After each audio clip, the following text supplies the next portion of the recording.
everything technically clear?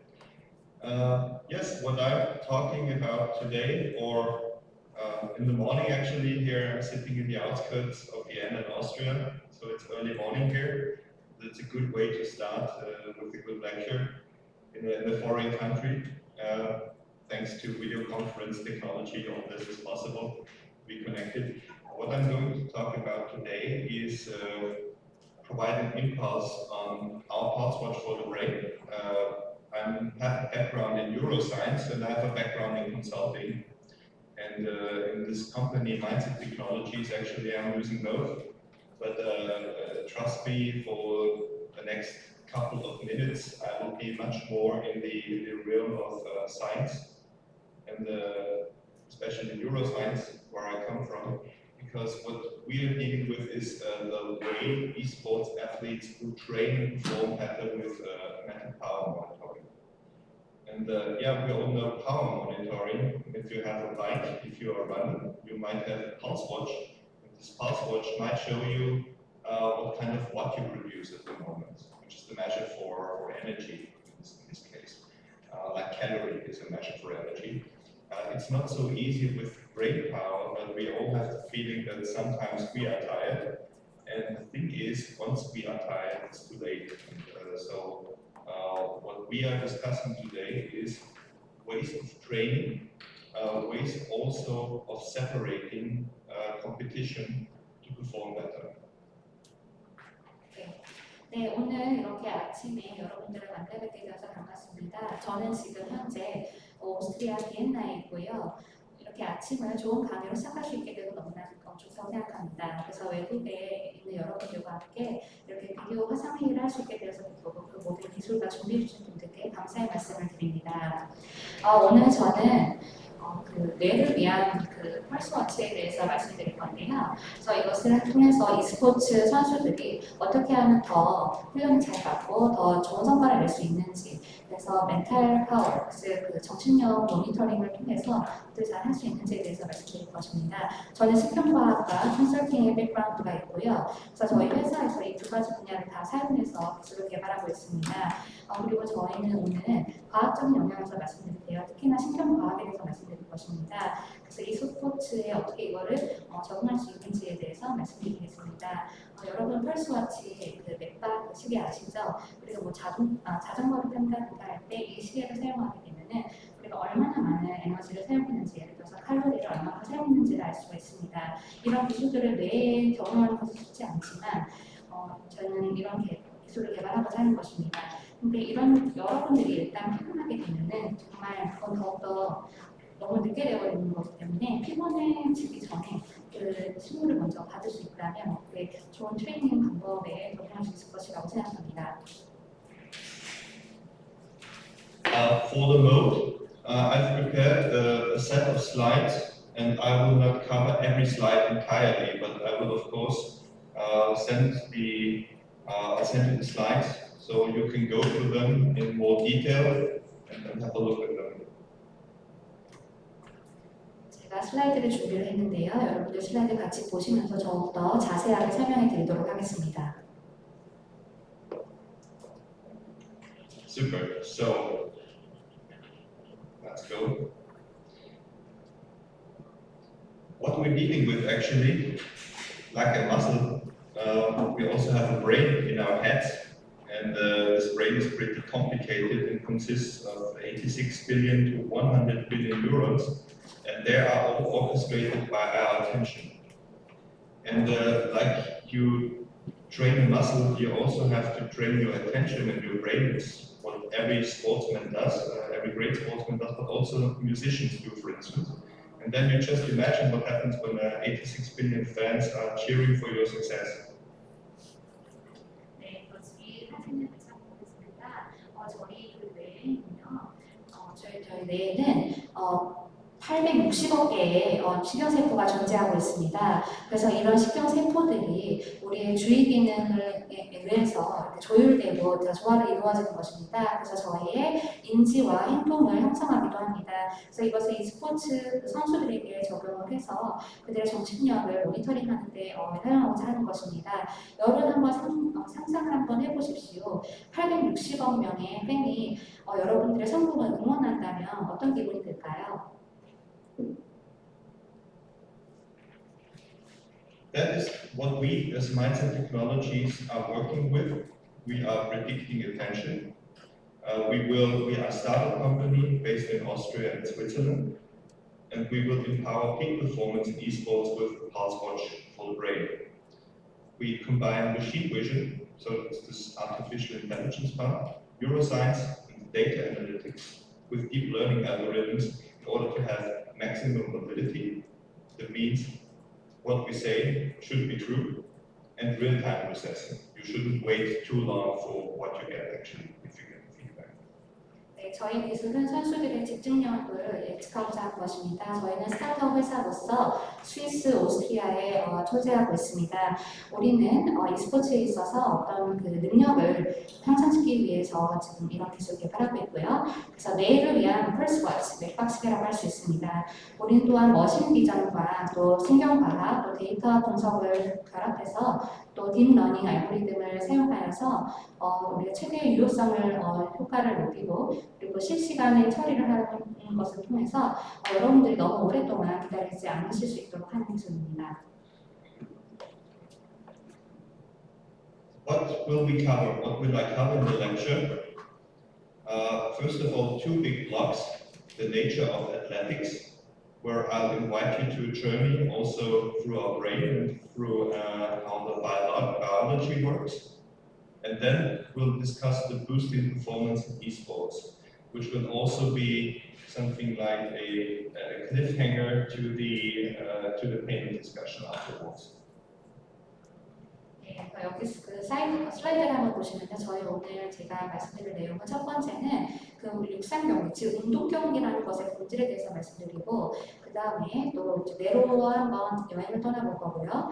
그 다음에는 e스포츠에서 그 선수들의 성능 향상, 경기 능력 향상을 어떻게 해야 될지에 대해서 또 말씀드리고 또 제가 뭐 약간의 프로게이머로 생각될 수 있는 그런 부분에 대해서도 여러분과 말씀드리고자 합니다.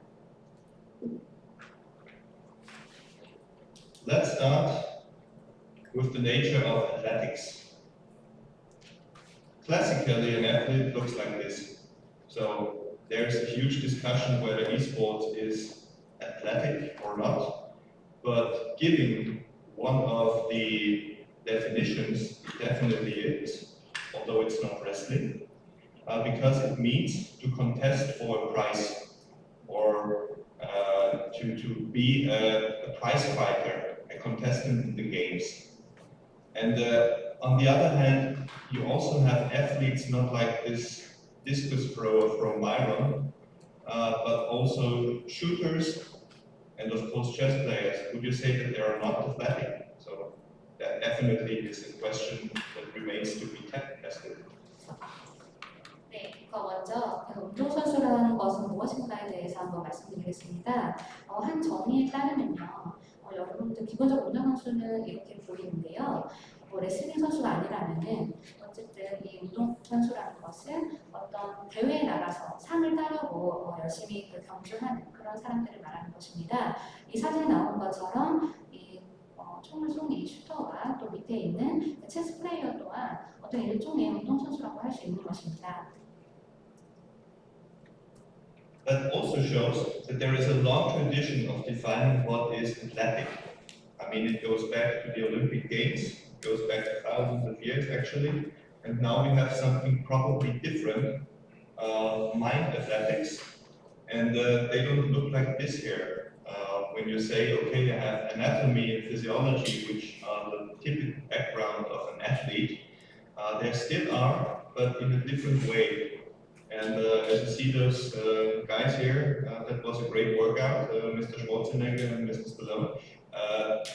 it wouldn't look the same when you see definitely two athletes in esports, but probably it will look the same, and they will have also they will develop during the course of the sport and professionalization, and they will be pretty different athletes in 10 years compared to now. Also from what they look like, what they do, and how they train. 네, 이 운동선수라는 것은 굉장히 긴 전통을 가지고 있는데요. 운동선수는 우리가 올림픽 게임부터 거슬러 올라가서 생각을 해보셔야 될 것입니다. 그런데 요즘에 e스포츠와 같은 그런 운동선수는 마인드 운동선수라고 할 수 있는데요. 여기 보시는 해부학과 물리학은 전형적인 그 운동선수들이 적용되는 것이라고 할 수 있는데, 물론 이것도 우리가 여전히 갖고 있는 부분입니다. 여기 지금 사진에 보이시는 그 두 분은 이제 운동 후에 이렇게 이제 침대에 누워서 뭔가 이제 분사나 여러 가지를 하고 있는 모습인데요. 저희가 이제 이런 프로그램을 개발을 해서 10년 전과는 정말 다른 운동 선수가 지금 전혀 다르게 보이고 또 다른 방법으로 훈련을 하고 있습니다. One difference for sure is when you talk about the classic athlete, there is a lot of hereditary component. So the question always is, what is nature, what is nurture, what is given from nature, and what can be learned. And definitely for athletes, there is a strong genetic component. We also see that in mice, and I try to show you now a video. Please give me feedback whether it works or not. But I just think it's funny because this is a genetic super mouse here. And you will see immediately what the difference between the genetic super mouse and the normal mouse is.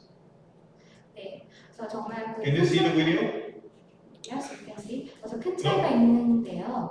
전형적인 이제 운동 선수들과 좀 다른 것들을 보고 있는데, 저 운동 선수의 그 본성에 대해서 우리가 알게 되면은 그 본성을 바탕으로 해서 무엇을 우리가 키울 수 있고 무엇을 배울 수 있는지를 알 수 있을 것입니다. 분명히 유전적인 요소가 존재합니다. 그래서 제가 비디오를 짧은 걸 보여드릴 건데요. 그걸 보시고 나서 정말 효과가 있는지 없는지를 피드백을 주시면 좋겠습니다. 제가 보여드릴 것은 유전적으로 아주 강력한 그 쥐와 또 정상 일반 쥐와 어떻게 차이가 있는지를 보여드리겠습니다. Okay. I heard that the video does not work. You didn't see anything? It works.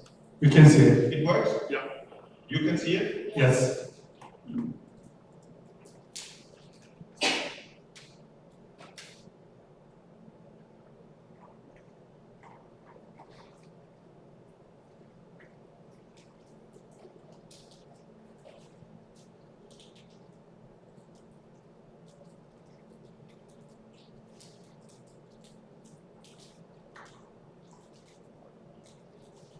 Yeah, you can see 네, this 보셨나요? super mouse just keeps going 그래서 because it has 슈퍼마우스는 a bodily condition that enables it to be much better than a normal mouse.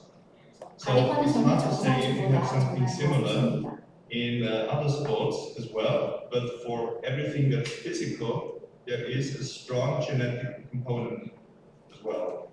네, 그래서 다른 운동에도 적용을 해봐도 신체적인 면에서 어떤 유전적인 요소가 강력한 역할을 한다는 소리를 알 수 있습니다. And I just go quickly over the next slides, but just be aware that everything you do, especially when we think of esports, we have a lot of muscular activity going on. I mean, hundreds of moves sometimes in minutes. And we have a strong body pharmacy that also helps a lot to cover physical endurance, to cover physical strength. We have one of the latest discoveries here is is Myokines, which are produced by the muscles. They help against cancer, some of them actually.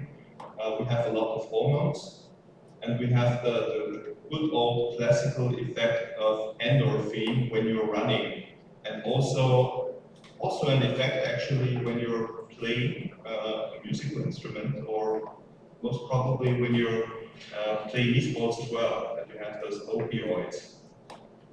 the end of it. 네, 이 다음 슬라이드를 보시면요, 우리 몸에는 마이오킨과 호르몬 등이 있는데요. 이거는 제가 저희들이 최근에 이제 연구하는 내용과 관련된 것입니다. 여러분들 엔돌핀 아시죠? 여러분들 뛰게 되면 엔돌핀이 나오게 되는데요. 여러분들 악기를 연주할 때도 그런 엔돌핀이 나와서 마치 아편과 같은 그런 기분을 좋게 하는 그런 효과가 있습니다. The thing is, what is it with the mental super performances? What do they need? There is one thing that everything that taps on the potential of mental super performances and somatic physical super performances. We need the nerves we feel, so to say. We have a central nervous system, which is here the brain and the spine. And we have an autonomous nervous system that we don't have to care about actually a lot, because it runs automatically our bodily functions. But those bodily functions, they are responsible for fear, flight, food, and sex. Those bodily functions here, they are non-selective. I mean, we are trained to be afraid of this saber-toothed tiger here as people. But we are afraid when we have to play in front of an audience of thousands of other people, which is typically not a biological stimulus.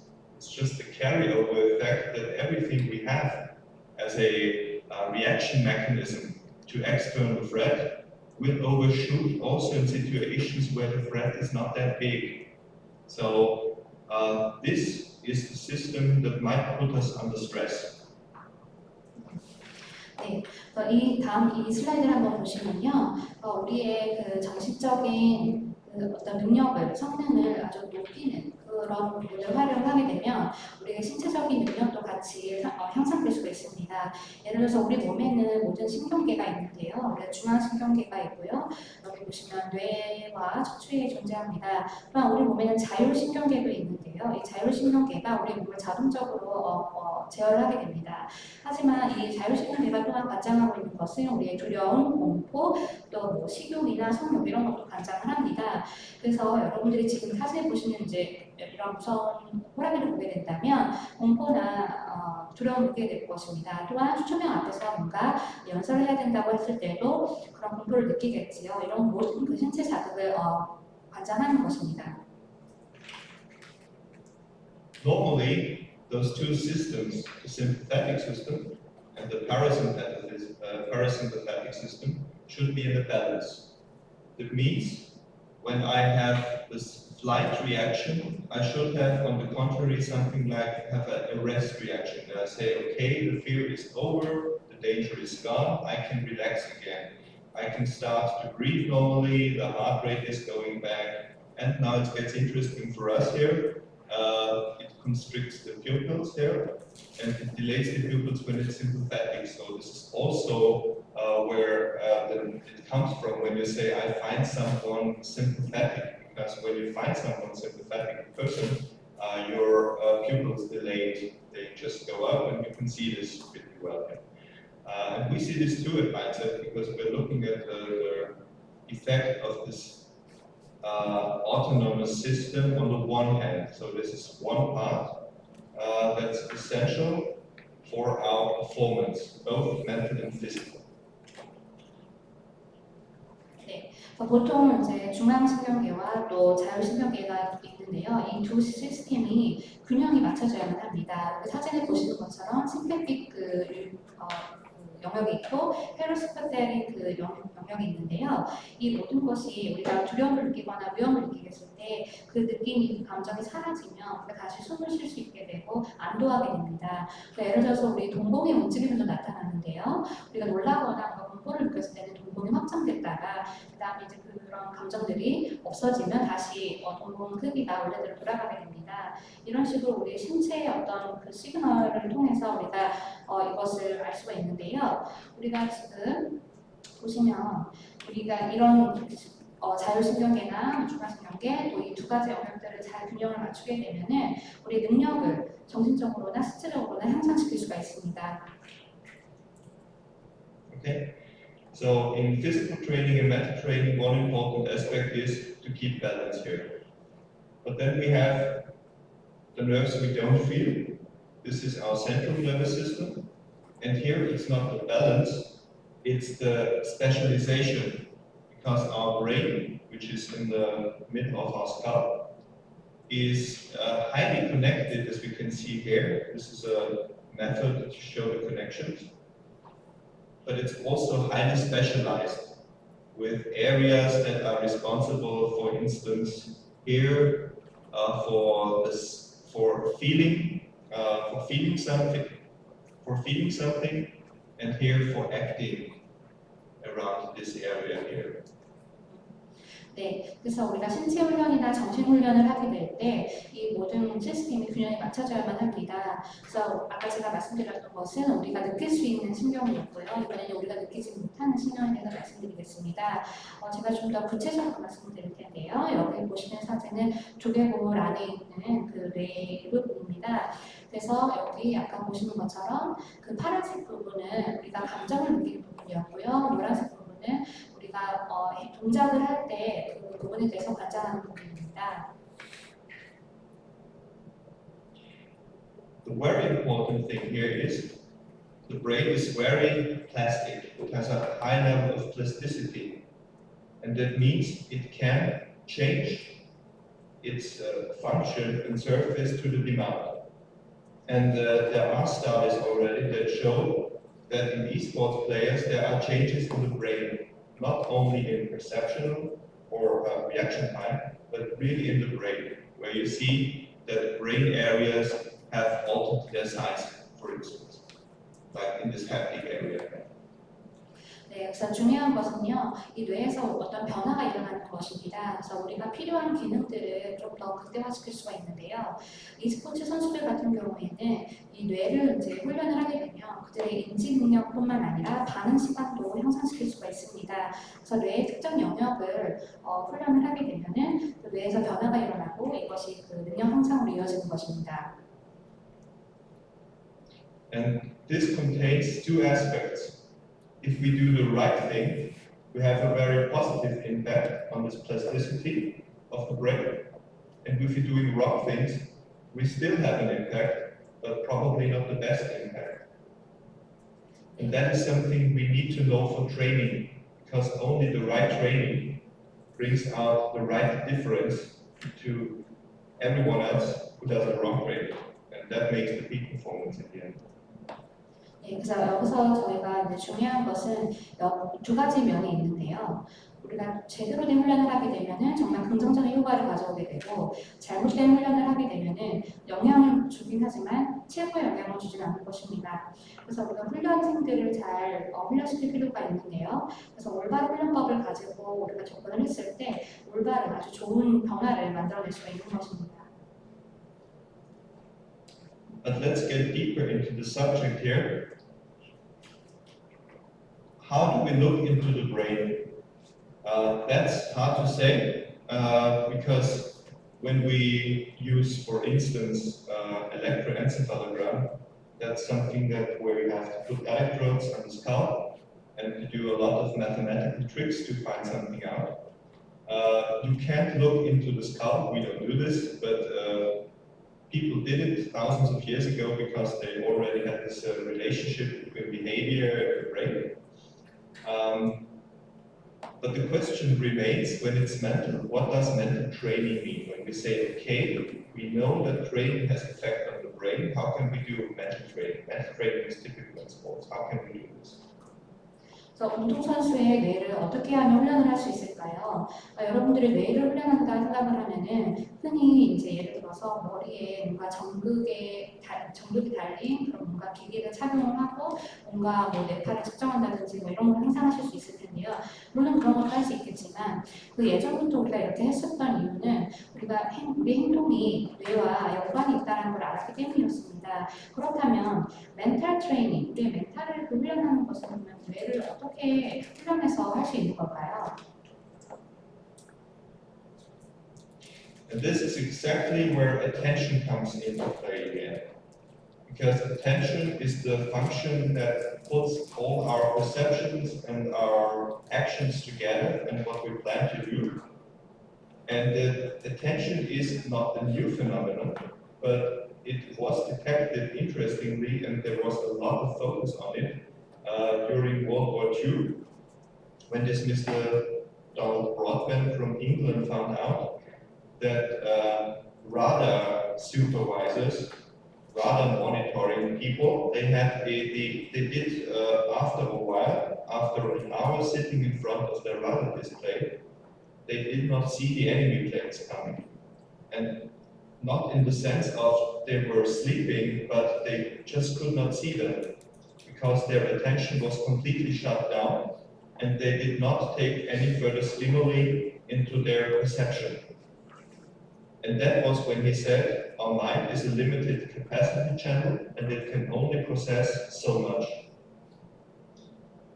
네, 그래서 집중력을 향상시키려면 어떻게 해야 될까요? 그러니까 어떤 기능을 훈련을 시켜야만 하는 걸까요? 집중력이라는 것은 우리가 행동을 하게 만들고 어떤 특정 행동에 집중하게 만드는 것입니다. 이 집중력이라는 것은 전혀 새로운 현상이 아닙니다. 제2차 세계대전 때 도널드 브로드벤트라는 그 연구 박사가 이 집중력이라는 것에 대해서 포커스를 맞추고 연구를 했는데요. 어떤 그 군사들이 어떤 그 물건을 어떤 사물을 인지를 할 때 자신들이 잠을 자고 있었던 것도 아님에도 불구하고 어떤 특정 이유 때문에 집중을 하지 못해서 외부 자료를 인지하지 못했고 그런 것을 연구를 하면서 이 우리의 마인드라는 것이 굉장히 제한되어 있고 그 능력이 한정되어 있다는 것을 알게 된 것입니다. And then the researchers said, okay, I'm going to spare you this slide here, but I want you to remind you of one thing, automated versus control. There are two ways of processing information in our mind. One is automated, one is controlled. And I'll show you the difference, and I hope this movie here works, because the difference is pretty impressive. It's either you're parallel or you're serial. Either you're fast or you're slow, you're top down, you're bottom up. Automated is top down, is very fast. When we are driving a car, we're doing this when we know how to drive a car in an automated fashion. We don't think about, I have to steer now, I have to switch gears. It looks pretty much like this. 네, 그래서 이제 이 정보를 우리가 처리하는 데 있어서 두 가지 방법으로 대해서 일어나는데요. 자동적으로 일어나는 부분이 있고 우리가 수동적으로 제어를 통해서 하는 부분이 있습니다. 여기 자동과 제어의 차이가 굉장히 인상적인데요. 아까 보셨던 그 동영상을 보시면은 우리가 운전을 할 때는 어떤 제어 시스템을 따르는 것이 아니라 자동적으로 즉각적으로 이렇게 우리가 뭐 핸들을 이렇게 돌리고 저렇게 돌리고 그런 거를 한다는 것을 우리가 알 수 있습니다.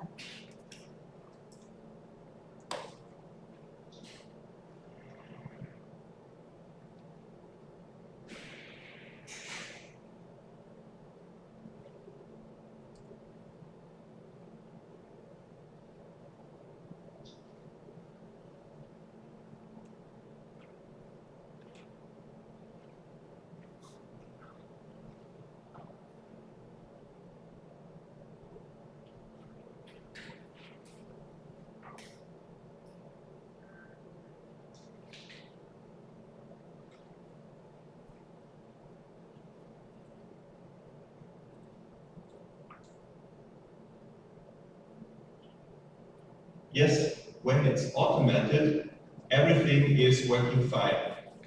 But there should not be happening something unprecedented. That's the moment when you switch over to control. When you're driving your car, you know how to drive your car for 25 years, and all of a sudden a deer appears on the middle of the road. Automatic doesn't work anymore. So the point is also for training, how much can be automated, how much needs to be controlled, because definitely automated is better for many reasons. 네, 그래서 자동화 그 시스템 사용해서 우리가 행동을 취하게 된다면은 모든 것이 잘 완벽하게 돌아갈 것입니다. 하지만 항상 그렇게 되는 것은 아니죠. 분명히 예기치 못한 일이 발생을 하는데요. 그럴 때는 우리의 시스템이 컨트롤, 제어로 넘어가게 됩니다. 여러분들이 아무리 25년간 뭐 운전을 했다고 하더라도 도로에 갑자기 사슴이 나타나면은 그 자동화는 이제 멈추고요. 제어로 넘어가게 되겠죠. 그래서 제가 말씀드리고자 하는 것은 우리가 훈련을 e스포츠 선수들을 훈련시킬 때 얼마나 우리가 자동화를 시킬 수 있고 얼마나 제어로 감당을 해야 되는가입니다. 물론 자동화로 하기 때문에 훨씬 더 좋은데 거기에는 많은 이유들이 있습니다. And that brings us to the point, where can we use different training modes? Where can we detect the gaps in boosting performance in esports? And how can we harness and develop manpower more than it is normally needed, except for chess players and shooters? 네, 그래서 다양한 훈련 방법이 있는데요. 우리가 어떤 부족한 부위나 갭을 우리가 빨리 감지를 해서 그 훈련 모드를 바꿔서 우리의 멘탈 파워를 어떻게 훈련시킬 수 있는지에 대해서 말씀드리겠습니다. One aspect is to look at the nature and question where are opportunities. How can we assess performance in esports? What about talents? How can we foster talents? What about benchmarks in individual training versus teams? And what about leveraging of existing capabilities? For instance, in first-person shooters, you need to be lightning speed fast. Not so much in different kinds of games where the communicative aspect and the team aspect is more important. And that is one important question. Measure it, then try to change it and enforce it. 네, 그래서 우리가 어떻게 선수들의 능력을 평가를 하고 또 그 능력 있는 그런 선수들을 발굴을 해서 그들을 어떻게 훈련시킬지가 관건인데요. 훈련에는 개인 훈련이 있고요. 또 팀으로 이렇게 하는 훈련도 있습니다. 그래서 기존에 우리가 가지고 있던 능력들을 어떻게 활용할까 그것이 더 관건이고 이번 부분에 있어서는 팀 훈련이 더 중요하다고 하겠습니다. One way to do this is, of course, the use of data. We have a lot of data. On the other hand, we have more data than ever. We have more statistics than ever, everywhere. On the other hand, we have less and less people who are good at mathematics and statistics and understand what they see. This is something interesting that I always noticed also in my students, that they are getting worse and worse at calculating, but are confronted with more and more statistics. That also means it's the task to provide the meaning of the data, the information behind it. It's not this value gap that's important, it's the context as well that's important. And please, full translation before I proceed. Yes, thank you. 그래서 우리가 그 어느 때보다 정말 많은 데이터를 우리가 가지고 있습니다. 그 모든 곳에 통계 수치라는 것들이 존재를 하는데요. 저희 학생들을 데리고 뭔가 연구를 할 때도 여러 가지 정보나 데이터나 이런 수치들을 사용을 합니다. 근데 이 데이터 자체로서는 의미가 없습니다. 이 데이터 뒤에 숨겨져 있는 진짜 정보를 우리가 찾아야만 합니다. 그래서 우리가 그 컨텍스트라는 게 굉장히 중요한 시점이죠. What also is important is not to find the result, but how it came to this result. Like in sports training, you need a screening of more parameters than the overt ones.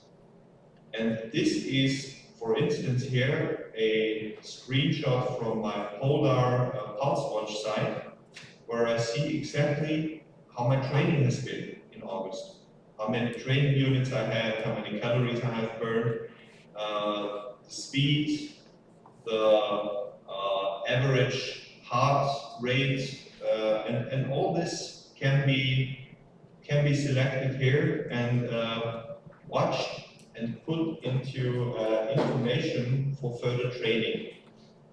And this is a thing, in my view, we should have the same or something similar or adequate in esports.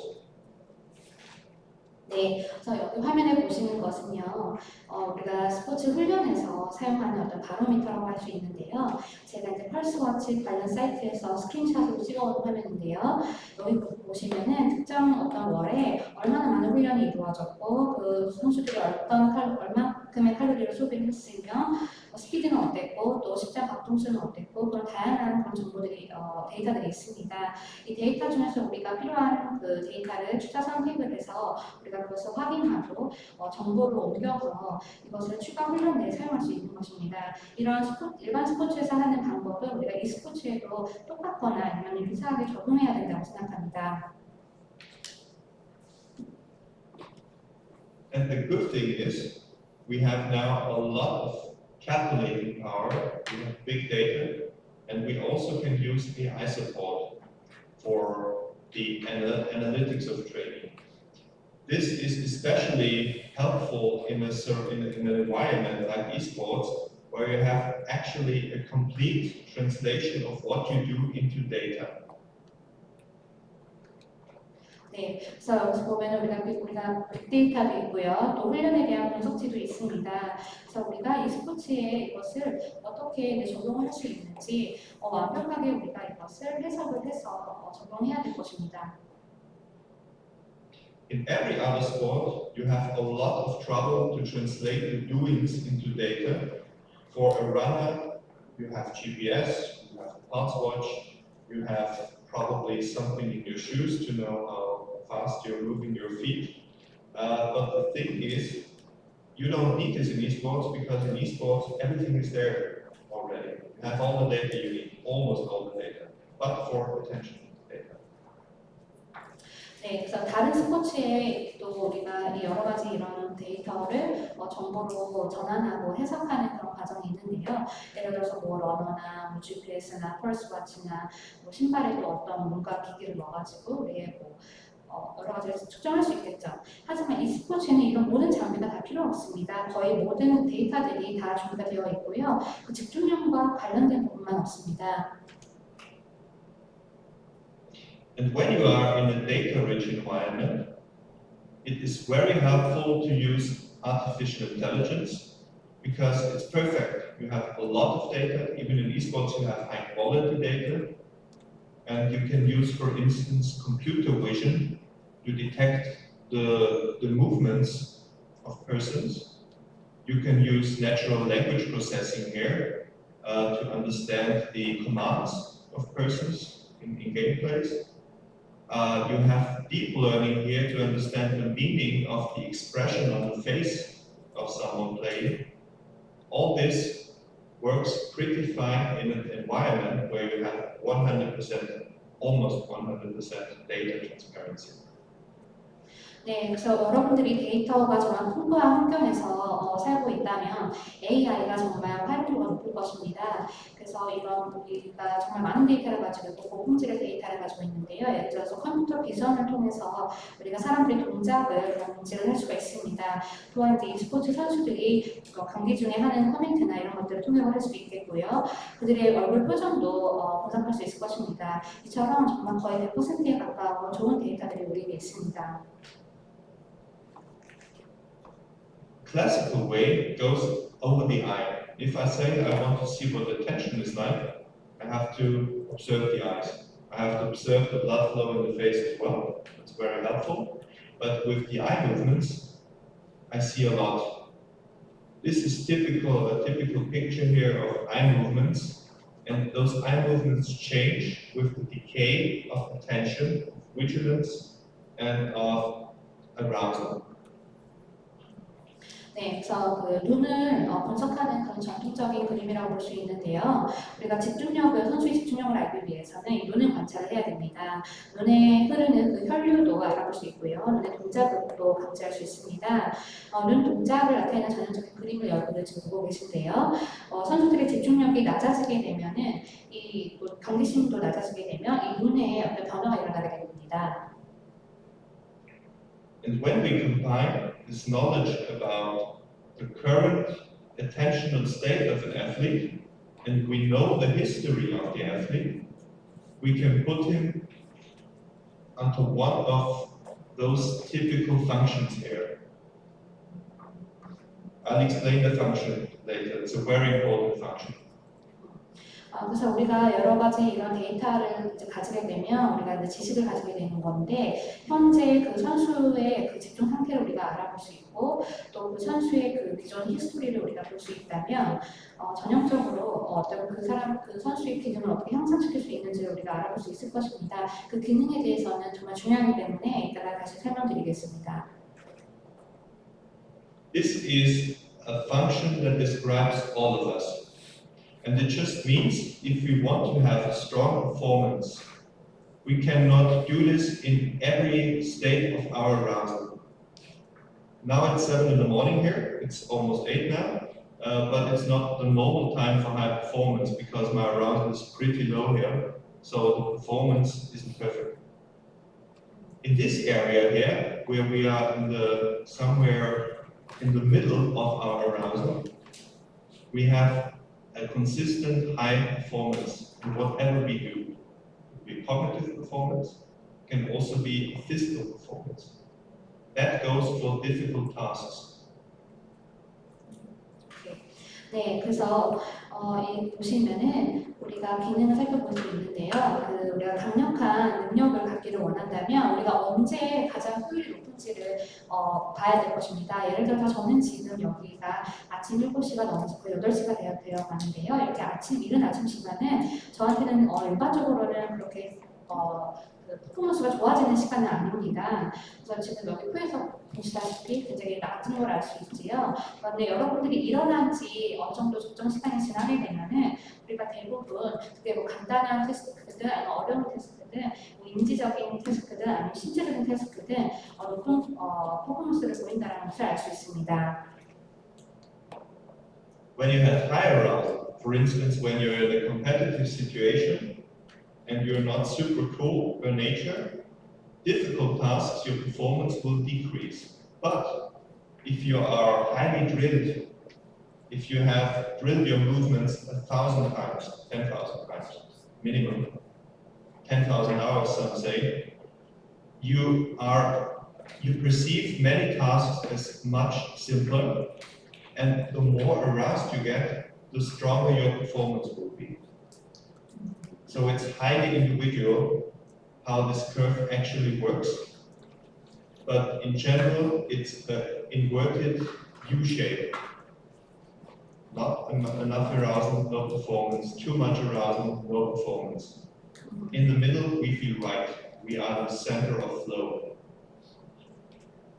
네, 그래서 여기 보시면은 어라우절이 아주 높게 진행이 되면 여러분들이 어려운 그 태스크를 하고 있었을 때는 효율이 점점 떨어지게 되는 것을 확인하실 수가 있습니다. 하지만 반면에 우리가 단순 작업을 할 때는 어라우절이 높아질수록 우리의 그 퍼포먼스가 향상돼서 계속해서 유지되는 것을 볼 수가 있습니다.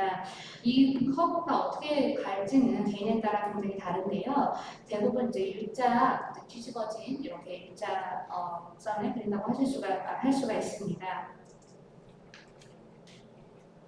And that is exactly where we come in with our solution, where we say we analyze, for instance, here with the means of glasses that measure the eye movements, the gaze patterns.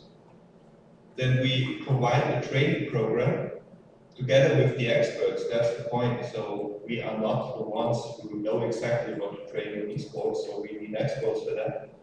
But the skill and drill component here is important. And then the athlete has the chance to zone into his or her perfect zone, somewhere in the middle of this U-form shape, but also depending on the cognitive load that's coming in from the computer game. 네, 여기 보시는 화면은 저의 솔루션인데요. 저희가 먼저 그 선수들의 여러 가지 신체적인 변화나 그런 것들을 다 분석을 해서 그다음에 그것들을 훈련이나 그 연습에 적용을 하는데요. 이 적용을 함에 있어서 저희는 저희 혼자서 하는 것이 아니라 우리가 모든 것을 다 알 수 없기 때문에 전문가들과 함께 같이 작업을 합니다. 이번 단계가 굉장히 중요하다고 할 수 있겠고요. 그 모든 작업이 끝나면 내 선수들이 각자의 완벽한 그 조언을 찾는 것입니다. The easiest thing you can see is, for instance, here is the difference between, this is the gaze pattern. That means it's a heat map. Where do people look at in a computer game? Newbies look all over the place, as you can see here. Professionals look in the center. And it's not because they have swarming powers in predicting, they are just always standing in the right place. Same like in physical sports. Professionals know where to stand. 네, 여기서 보면은 그 선수의 시선이 어디로 가는지 그 패턴을 분석하는 그런 사진인데요. 선수들이 컴퓨터 게임을 할 때 어떤 곳을 바라보는지를 분석한 것입니다. 그래서 A 사진을 보시면 별로 이 게임을 처음 해본 그런 미숙한 사람들의 경우에는 중앙을 집중적으로 본다는 것을 아실 수가 있고요. 그 다음에 이제 B, C, D 이렇게 다르게 본다는 걸 알 수 있습니다. 예를 들어서 D를 보면 전문 선수인 경우에는 이런 식으로 이제 시선을 처리한다는 것을 알 수 있습니다. 그래서 전문 선수일수록 정말 봐야 될 곳을 본다라고 생각하시면 되겠습니다. Yeah, and this standing in the right place, it needs to be automatic. You need to be in a flow where you have the optimal arousal, the optimal cognitive load, your optimal knowing that you can perform, and then it all makes sense for you, and you're going to develop your performance much better than you used to do. 이 모든 것이 자동화되어서 움직여야 되는데요. 어떤 흐름을 타는 것입니다. 그래서 여러분들이 어라우절, 플로우나 제어, 휴식 이런 것들을 이제 여러분들이 그 플로우를 통해서 자기의 능력을 향상시키기 위해서는 어떤 부분을 더 개발을 하고 흐름을 가져가야 되는지를 분석을 해서 그것을 적용하면 되겠습니다. I think we are at the end of my speech as well, and I want to just lead you back. First of all, I'll provide a set of slides, but I will lead you back with 3 messages how to improve performance, also with the means of AI in sports, esports. And the first is measure, measure, measure, and then understand what you see, and then you can manage it. But it's not like data is our treasure, information is the treasure. Data is super valuable, but it's nothing if you have no understanding of what's going on there. Thank you for your attention. 네, 선수들의 능력을 향상시키기 위해서는 이제 AI나 또 여러 가지 선수들의 신체의 여러 가지 반응들을 측정을 하고 우리가 본 것에 대해서 이해를 하고 또 그렇게 우리가 기술에 적용시키는 것이 굉장히 중요한데요. 데이터 자체가 정말 가치 있는 것이지만 우리가 그 데이터를 이해하지 못하면 그것을 정보로 바꾸지 못하면 전혀 쓸모가 없기 때문에 우리가 그 데이터를 이해하는 것이 정말 중요합니다. 오늘 집중해 주셔서 감사합니다.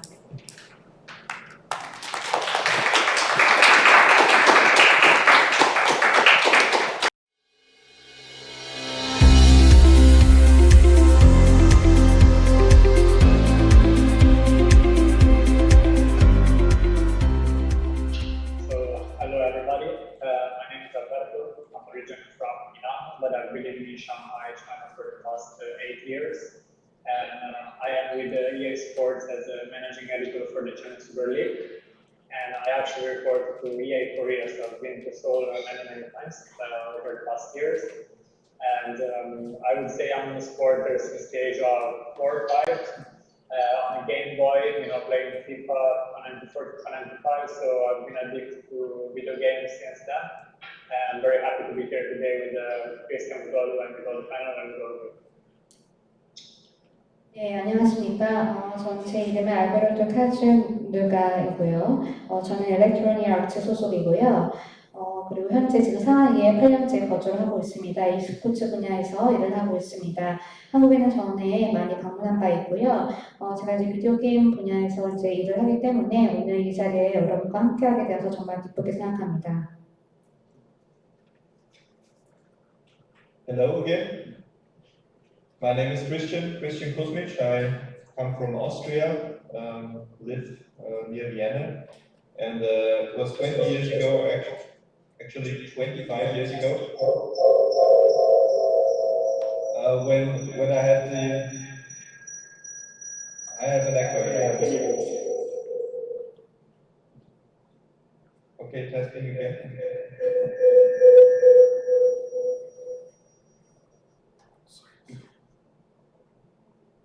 Okay, go ahead. No, somewhere there's an echo, definitely. Now it does work. Okay, can you all hear me? Give me a sign. Yeah, okay. Okay. So hello again. After the presentation, yeah, my name is Christian. I live here in Vienna, and I had 25 years ago when I was working at the Institute of Environmental Medicine in Vienna. I had a study for 3 years on the effect of video playing on kids. That actually was one of the starts where we looked at how do they behave, what about TV consumption, is there a correlation? So I have a long interest in this topic, and I worked in the area of attention and human error for a long time until I switched to management consulting, which I did for the last 20 years almost. Personally, my relationship to esports is I like to play Assassin's Creed. So this is definitely my, but it's not esports, it's gaming.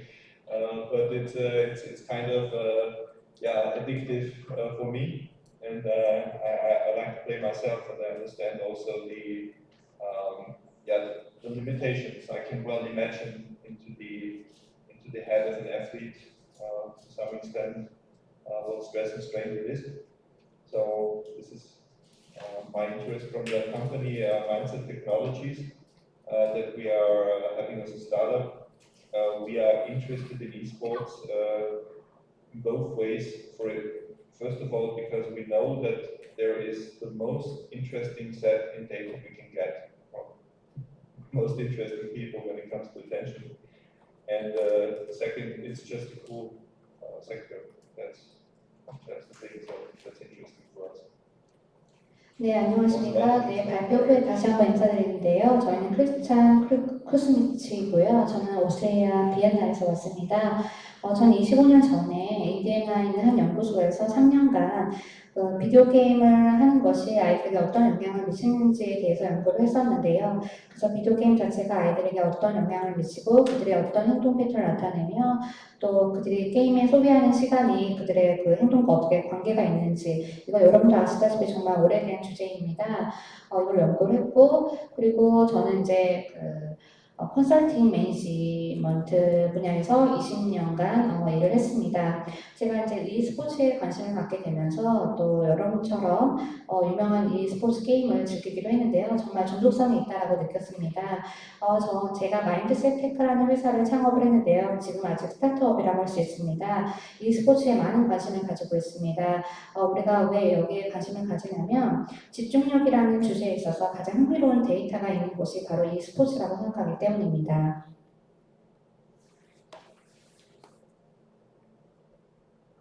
Hello, I don't know if you can hear me. Yeah, cool. My name is Olu, and I'm from London, United Kingdom. I've actively been in esports since I was about 11, and now I own a esports organization and team that scouts the best professional players worldwide. Yeah. 네, 저는 제 오드리라고 하고요. 저 영국 런던에서 왔습니다. 제가 e스포츠에서 일하게 된 거는 11년 정도 됐고요. 제가 e스포츠 분야에 정말 좋은 선수를 스카우팅하는 일들을 하고 있습니다. Okay, next person. My name is Youngmo Clark.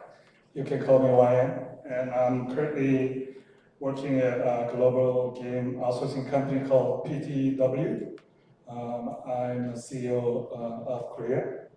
And I've been working in the industry for about 30 years. I've been executives in Microsoft and Microsoft, Blizzard Entertainment, and Crytek, Naver, and so on. I've launched Age of Empires, StarCraft 2, and World of Warcraft, and Warface, and many more.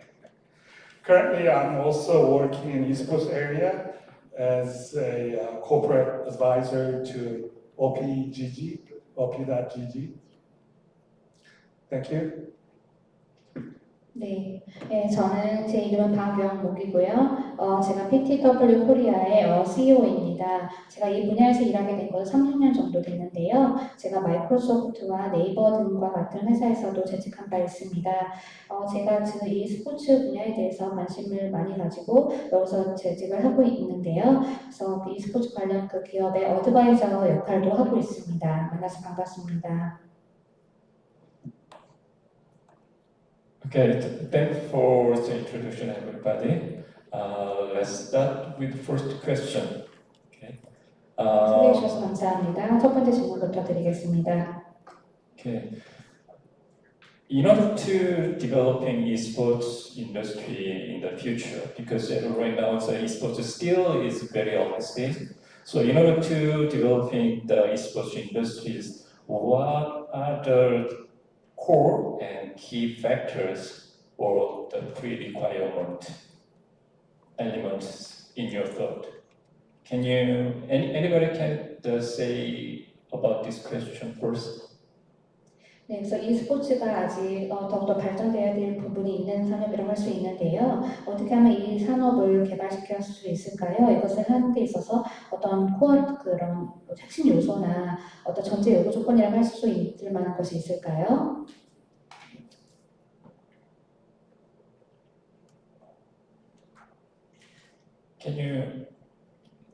Do you have any opinion about Alberto? Yeah, so of course it's an interesting topic to discuss and very hard considering the times to to forecast what's going to happen in the future. Definitely, I believe the pre-requirements and key factors is definitely about I would say talent scouting. So we need a better quality of better players. So keep focusing on the training and scouting the right players for the right platforms and engaging with the fans. Offline tournaments will not be resumed maybe anytime soon in the major countries such as in the United States or even here in China. I would say online engagement with the fans and talent scouting are two of the key factors in my opinion. 네, 그래서 이런 전제 요구 조건이라고 할 수 있는 것은 좋은 인재, 좋은 재능을 가진 선수를 스카우트하는 일이라고 생각합니다. 그래서 좋은 선수를 육성을 해서요, 그들을 잘 훈련시켜서 그 훈련뿐만 아니라 또 팬들과의 교류 또한 잘 할 수 있는 그런 선수를 육성해내는 것입니다. 지금 오프라인 토너먼트 자체는 코로나 바이러스 사태나 여러 가지 문제로 인해서 지금 단기간에는 이루어지지 않을 것 같은데요. 미국이나 중국 등지에서 이런 오프라인 토너먼트를 기다리는 팬들이 굉장히 많습니다.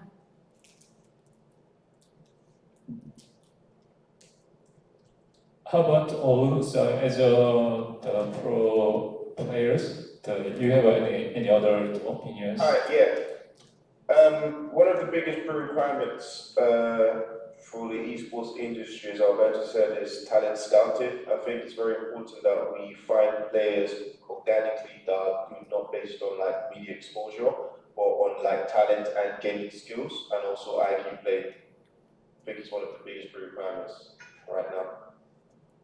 네, 그래서 프로플레이어를 어떤 스카우트 하시는 그 분의 그 말씀 듣고 싶은데요. 이 스포츠 분야에서 선수를 좋은 선수 찾는 것은 정말 중요합니다. 그래서 그 선수들이 여러 가지 팬들과의 교류를 하고 또 노출되는 부분에 있어서도 좋은 그런 선수를 육성하는 것이 중요하다고 하겠습니다.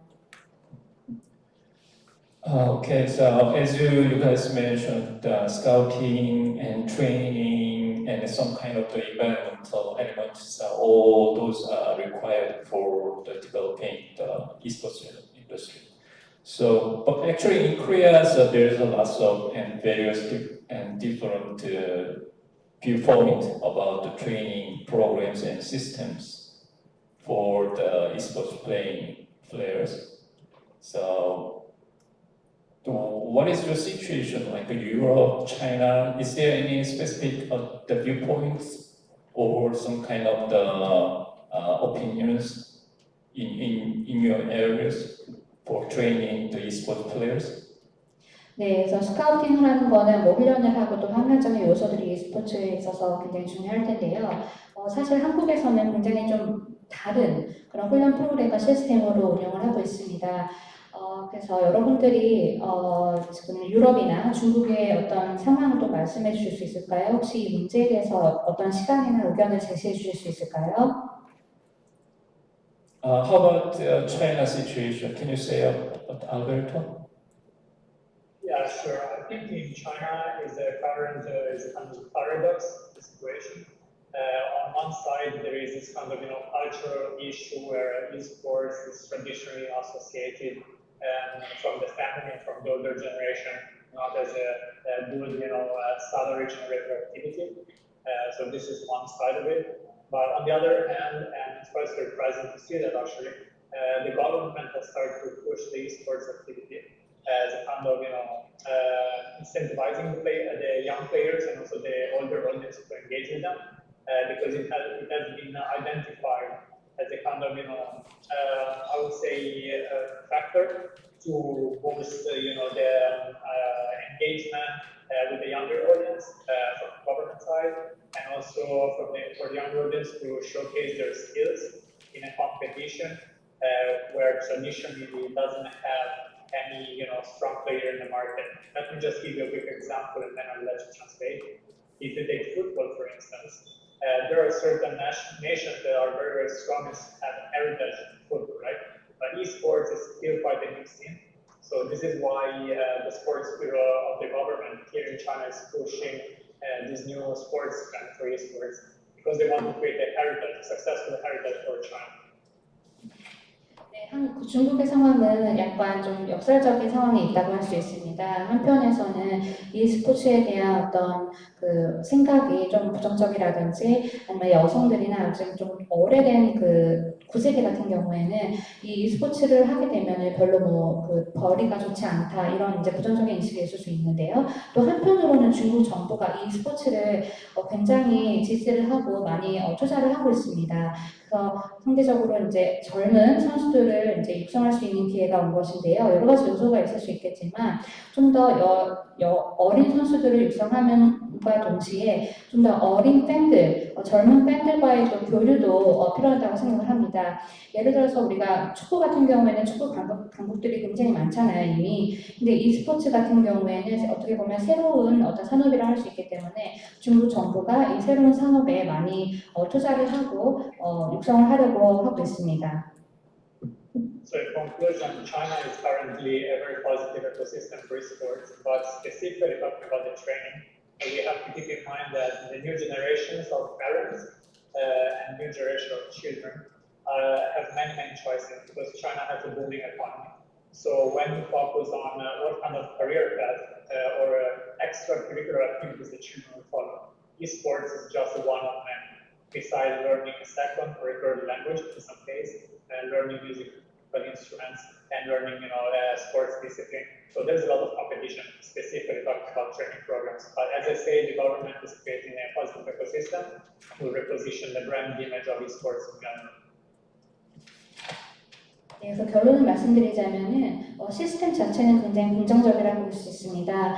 새로운 세대들의 부모들과 또 새로운 세대인 자녀들이 이제 이 스포츠에 대해서 관심을 갖게 됐는데요. 중국 자체가 지금 개도국이기 때문에 여러 가지 이런 산업에 대한 투자가 이루어지고 있고 방과후 활동을 통해서 예를 들어서 다른 언어를 배운다든지 음악이나 스포츠를 배우는 것처럼 이 스포츠도 그 방과후 활동의 하나로서 이렇게 지금 성장하고 있는 상황입니다. Okay, Olu, can you give us some comment about the Europe area? In Europe right now, I think esports is generally being pushed more compared to before when the government and parents would push their kids into physical sports and activities. I think now in Europe we're seeing a lot of a big traction in the change of the industry. So now esports is being pushed out more. We're having a lot more training arenas in the UK, for example. We're having a lot more parents being more acceptance, they're having a lot more acceptance for the esports industry as well. We're having a lot more kids being dropped off by their parents for regular trainings. There's been a massive difference and change in the last few years, and I think it's only going to get better. I think they're also, like Alberto said, trying to build an ecosystem in Europe as well, in multiple countries. 원루씨께서 이제 유럽 상황 말씀해 주셨는데요. 유럽 상황도 뭐 크게 다르진 않습니다. 유럽 같은 경우에는 정부들이 정부가 아이들이 이렇게 e스포츠를 할 수 있도록 그 푸시했을 때보다 지금 현재 상황에서는 좀 뭔가 e스포츠가 약간 좀 살짝 쇠퇴한 그런 느낌이 드는데요. 지금 영국에서는 많은 대다수의 부모들이 이제 e스포츠라는 산업에 대해서 그 허용을 하고 뭔가 이제 그 정기적인 트레이닝을 통해서 이렇게 e스포츠를 하는 것에 대해서 큰 거부 반응은 없지만 여전히 그 거부 반응을 하시는 분들도 있기 때문에 지난 세월에 비하면 상황이 점점 좋아지는 중이지만 이런 생태계가 다른 나라에서도 비슷한 상황이라고 생각합니다. Okay, thank you for your comments. Let's move to the Korean side.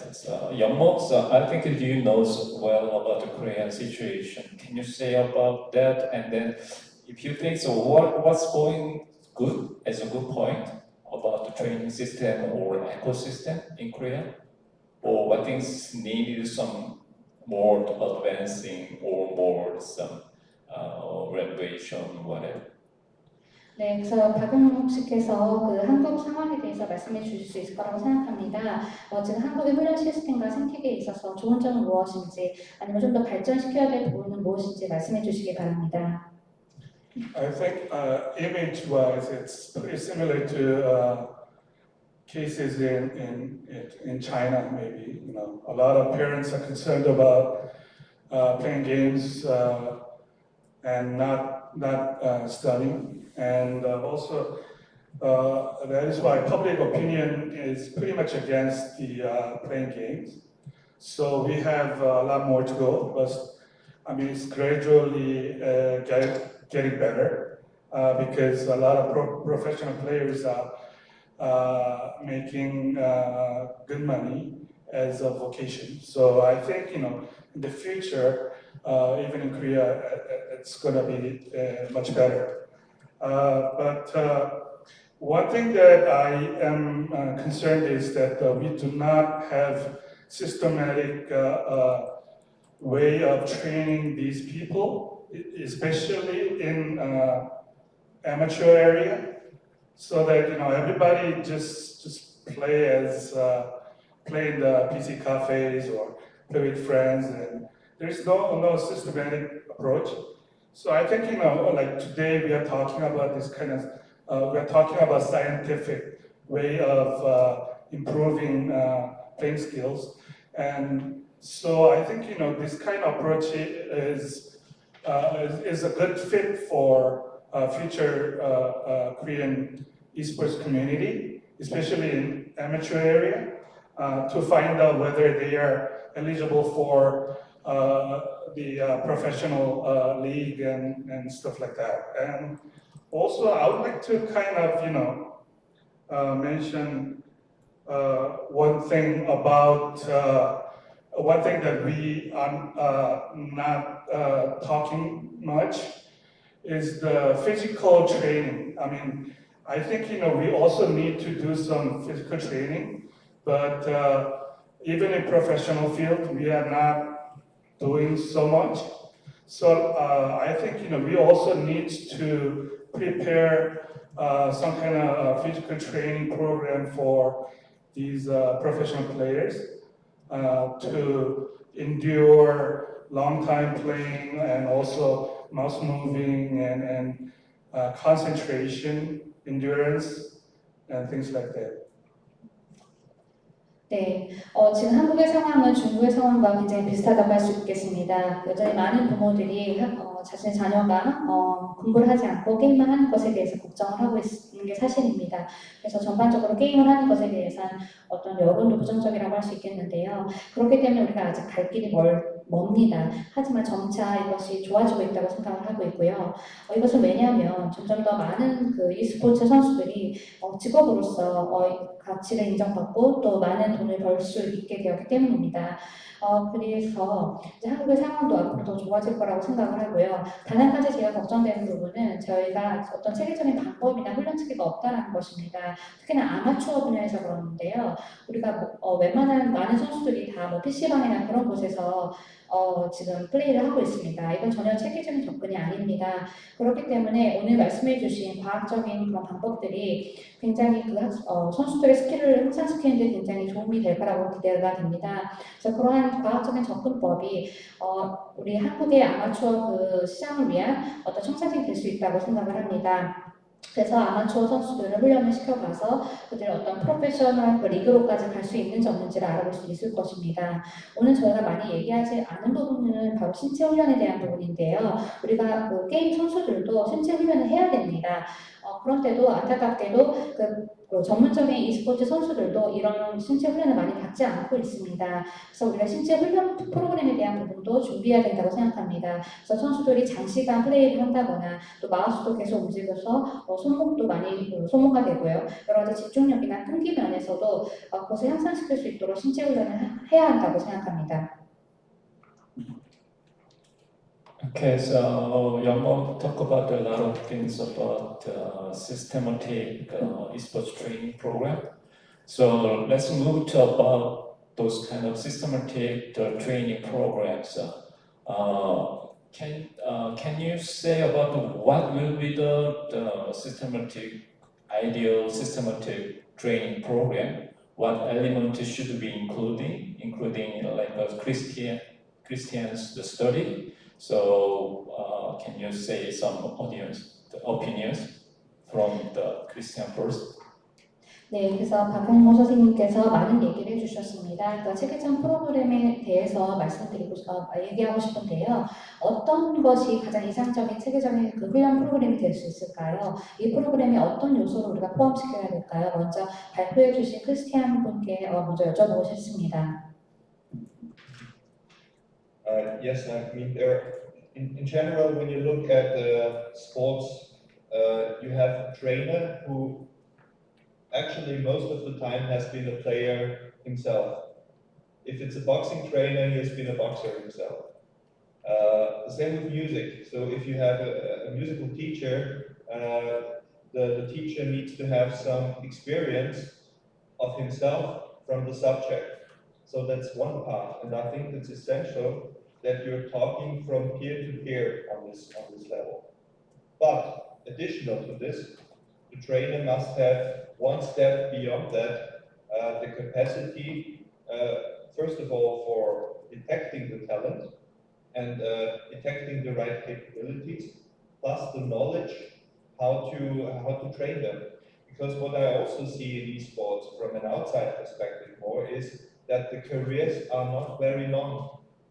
If you say that you have finished your career with 23, I think that's pretty normal. And that's not a sport career. When you think that, I don't know, in ski jumping, you have people 42 years old still winning competitions. The question is, could you imagine this in an esports environment where you have 40-year-old people winning tournaments?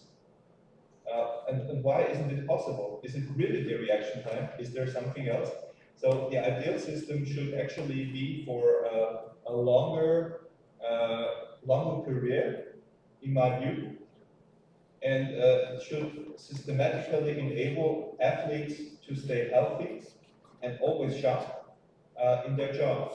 And then if they want to be trainers, they need to have a training for their capabilities as trainers as well, because it's a different animal to be trainer than a player. And that is actually what I see as a system that we don't need to totally reinvent. It's there in music, it's there in sports already. It's a good idea to just start to adapt it and adopt it. And this is what I see. 네, 제가 말씀드리고 싶은 거는요. 일반적으로 이런 그 e스포츠를 하는 그 훈련자 같은 경우에는 그 훈련자 스스로가 이미 그 게임을 플레이할 수 있는 사람이어야 됩니다. 예를 들어서 이제 복서를 훈련시키려면 그 사람 자체도 복서여야 되겠죠. 그리고 이런 같은 로직이 그 음악으로 연관이 되어집니다. 그 음악을 가르치려면 그 사람 자체가 또 뮤지션이어야 될 것입니다. 그래서 이것이 가장 중요하게 생각하는 한 부분이고요. 그래서 그렇게 자기가 스스로 먼저 경험을 한 부분이 있어야만 피어-투-피어 그 동료 간의 그 상호 그 교류가 이루어질 수 있다고 생각을 하고요. 근데 그 훈련자는 그것을 넘어서서 어떤 특별한 능력을 갖고 있어야 됩니다. 그 능력은 무엇이냐면 인재를 발굴하고 어떤 그 인재 발굴을 하고 그들을 훈련시키기 위한 지식을 함양하고 또 훈련 방법에 대해서 연구를 하는 것입니다. e스포츠 분야의 선수들은 되게 오랜 기간 동안 플레이를 하지 못하는 경우가 되게 허다한데요. 그래서 23살 정도에 은퇴하는 경우가 정상적이라고 말할 수 있을 정도입니다. 하지만 다른 일반 스포츠 분야에서는 42세가 되어서도 실제 선수로 계속 활약하는 모습도 우리가 볼 수가 있습니다. 그래서 이렇게 되는 것을 여러분들이 e스포츠에서 한번 상상해 보실 수 있을까요? e스포츠라는 것은 굉장히 많은 시간이 되게 중요하기 때문에 그렇게 수명이 길지 않다고 합니다. 그래서 우리가 더 길게 이 커리어의 수명을 가져갈 수 있다면 그게 되게 중요하다고 생각을 하고 그래서 우리가 체계적으로 선수들의 건강을 지켜주고 보호하는 것이 되게 필요하다고 생각을 합니다. 그래서 어느 정도 충분히 선수 생활을 마친 다음에 훈련사가 되고 싶으면 또 훈련사도 또 변모할 수 있는 그런 시스템이 또 갖춰져야 된다고 생각을 합니다. 그래서 이런 시스템이 e스포츠에 적용된다면 좋을 것 같습니다. Okay, so we relate to the systematic training program, and then we will talk about the parents' concern.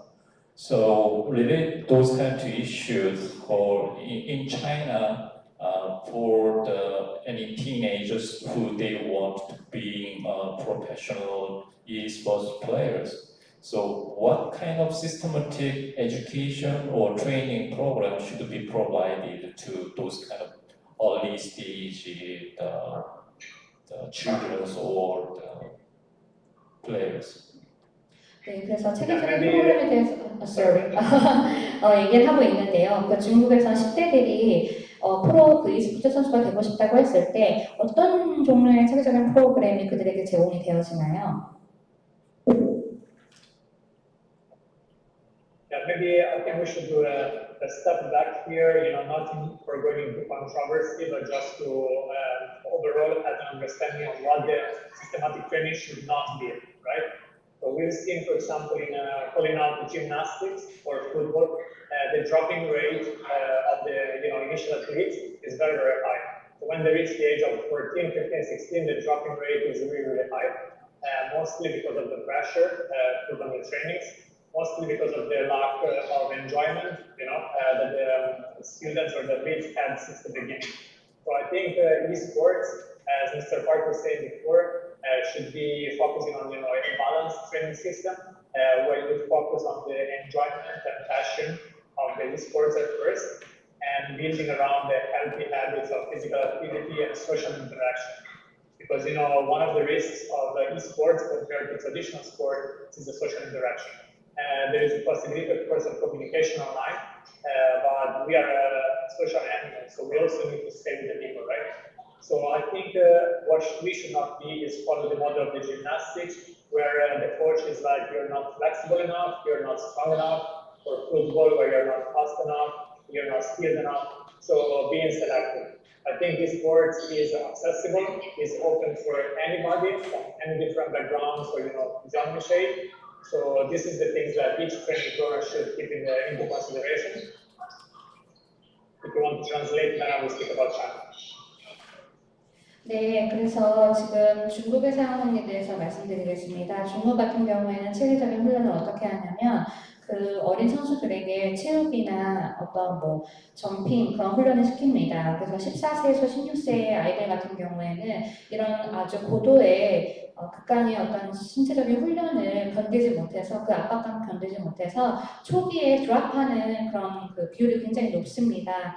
그래서 e스포츠라는 거를 하기 위해서는 우리가 밸런스 트레이닝 훈련이 되게 중요한데요. 또한 e스포츠 자체에 대한 열정을 키워주는 것도 중요하다고 생각합니다. 또한 우리가 가장 그냥 방 안에 갇혀서 그냥 게임만 하는 것이 아니라 사람들과 어차피 같이 살아가야 하고 사회적인 교류를 해야 되기 때문에 그런 부분도 저희가 많이 강조를 합니다. 그래서 뭐 체육 어떤 훈련을 한다든지 이렇게 하면서 우리가 그 선수들이 정말 융통성을 가지고 있는 선수인지 정말 충분히 강하고 충분히 그 스킬을 갖춘 그런 선수인지를 잘 파악을 해서 정말 우수한 선수들을 거기서 이제 선별해내는 것입니다. And about China, we have to consider that culturally, the parents here give birth to the children at quite an early stage, around 23, 24 years old. So the new generation of players now that are already like 6 or 7 years old are actually born from a millennial generation of parents. So they're players themselves. So there is no generational gap as it happened with the generation before, but there is a kind of shared passion and hobbies between parents and children. And esports is playing a predominant role for that. It's so predominant that the government is building in Shandong province in Ruzhou, a $250 million USD complex, which will host an esports arena, 25,000 seater. But most importantly, we'll have gyms, we'll have social clubs, and shopping malls, so training facilities with social and cultural life facilities. To provide the training venue, the ideal training venue that could balance very well what I was saying before. So the physical activity, the esports training, and also the social life. 제가 말씀드렸다시피 이 중국에서 이제 조기에 그 e스포츠 세계로 들어오려는 그런 새로운 세대들이 있습니다. 심지어 뭐 6세에서 7세 정도 이렇게 아주 어린 친구들도 있는데요. 그래서 이런 선수들에 대한 선수들이 e스포츠에 가지고 있는 열정이 굉장히 대단합니다. 그래서 이 플레이어들, 어린 선수들과 또 그 부모들 간에 그런 큰 열정이 공유되고 있습니다. 예를 들어서 그 상동성 그 같은 경우에는 우리가 그 수억 그 달러를 들여서 그 경기장을 지었습니다. 그래서 그 소셜 클럽도 같이 운영을 하면서 이 선수들이 그 신체적 훈련뿐만 아니라 사회적인 어떤 정서를 한양하는 그런 교육도 같이 받고 있습니다. This is a very interesting thought as well. Next week I talked to a company in Switzerland, and they're planning to make something like an entertainment park for esports. Where you can go with your family, like a family park. But we also have training facilities there for the ones who want to do this more professionally. But this social aspect is an extremely important one. Staying there, just take the fear away of the parents that you will grow antisocial nerd who's just sitting in front of the computer with no muscles at all and all this. And they are going into the same direction actually. So this is I think that's a promising approach to create an ecosystem that's normal and reflecting society as it is. 네, 그래서 제가 한 가지 흥미로운 소식을 말씀드리고 싶은데요. 다음 주에 그 스위스에 있는 한 회사가 그 엔터테인먼트 파크를 만들겠다는 그 계획을 발표할 예정인데요. 그래서 이것은 e스포츠를 위한 엔터테인먼트 파크가 될 것입니다. 그래서 가족을 위한 가족형 파크가 될 것인데요. 가족들이 와서 e스포츠를 즐길 수 있을 뿐만 아니라 프로 선수들이 와서 훈련도 할 수 있는 그런 시설이 될 거라고 합니다. 이런 것이 굉장히 사회적으로 중요하다고 할 수 있는데요. 왜냐하면 이런 시설을 통해서 이런 시설을 또 부모들이 경험을 하고 나면은 우리 아이가 이제 게임 플레이어가 되더라도 어떤 뭐 안티소셜 그런 뭐 게임 덕후만 되는 것이 아니라 정말 훌륭한 선수가 될 수 있겠구나 이런 상상을 해볼 수 있는 것이죠. 그래서 이런 것이 바로 다 같은 방향으로 가고 있다고 생각을 하고요. 좋은 긍정적인 e스포츠를 위한 생태계를 구축하는 데 있어서 굉장히 좋은 발자취라고 생각합니다. Yes, I think that is very good viewpoint. How about those? How about England? Any systematic programs for the teenagers or any amateurs who they want to be pro players as a systematic program or some kind of social environmental supporting? Can you say about that? 영국에 계신 올루 씨에게 먼저 질문드리겠습니다. 영국에도 그런 체계적인 프로그램이 있을까요? 10대나 아마추어 선수들이 프로 선수가 되기 위해서 어떤 훈련을 받을 수 있다라든지 아니면 어떤 사회적 환경적인 그런 지원이 있을까요?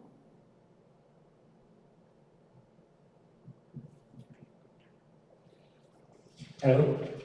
Olu? Sorry, my microphone is on mute. Hello? Hello? Yeah, I can hear Hello? you. So we can hear you.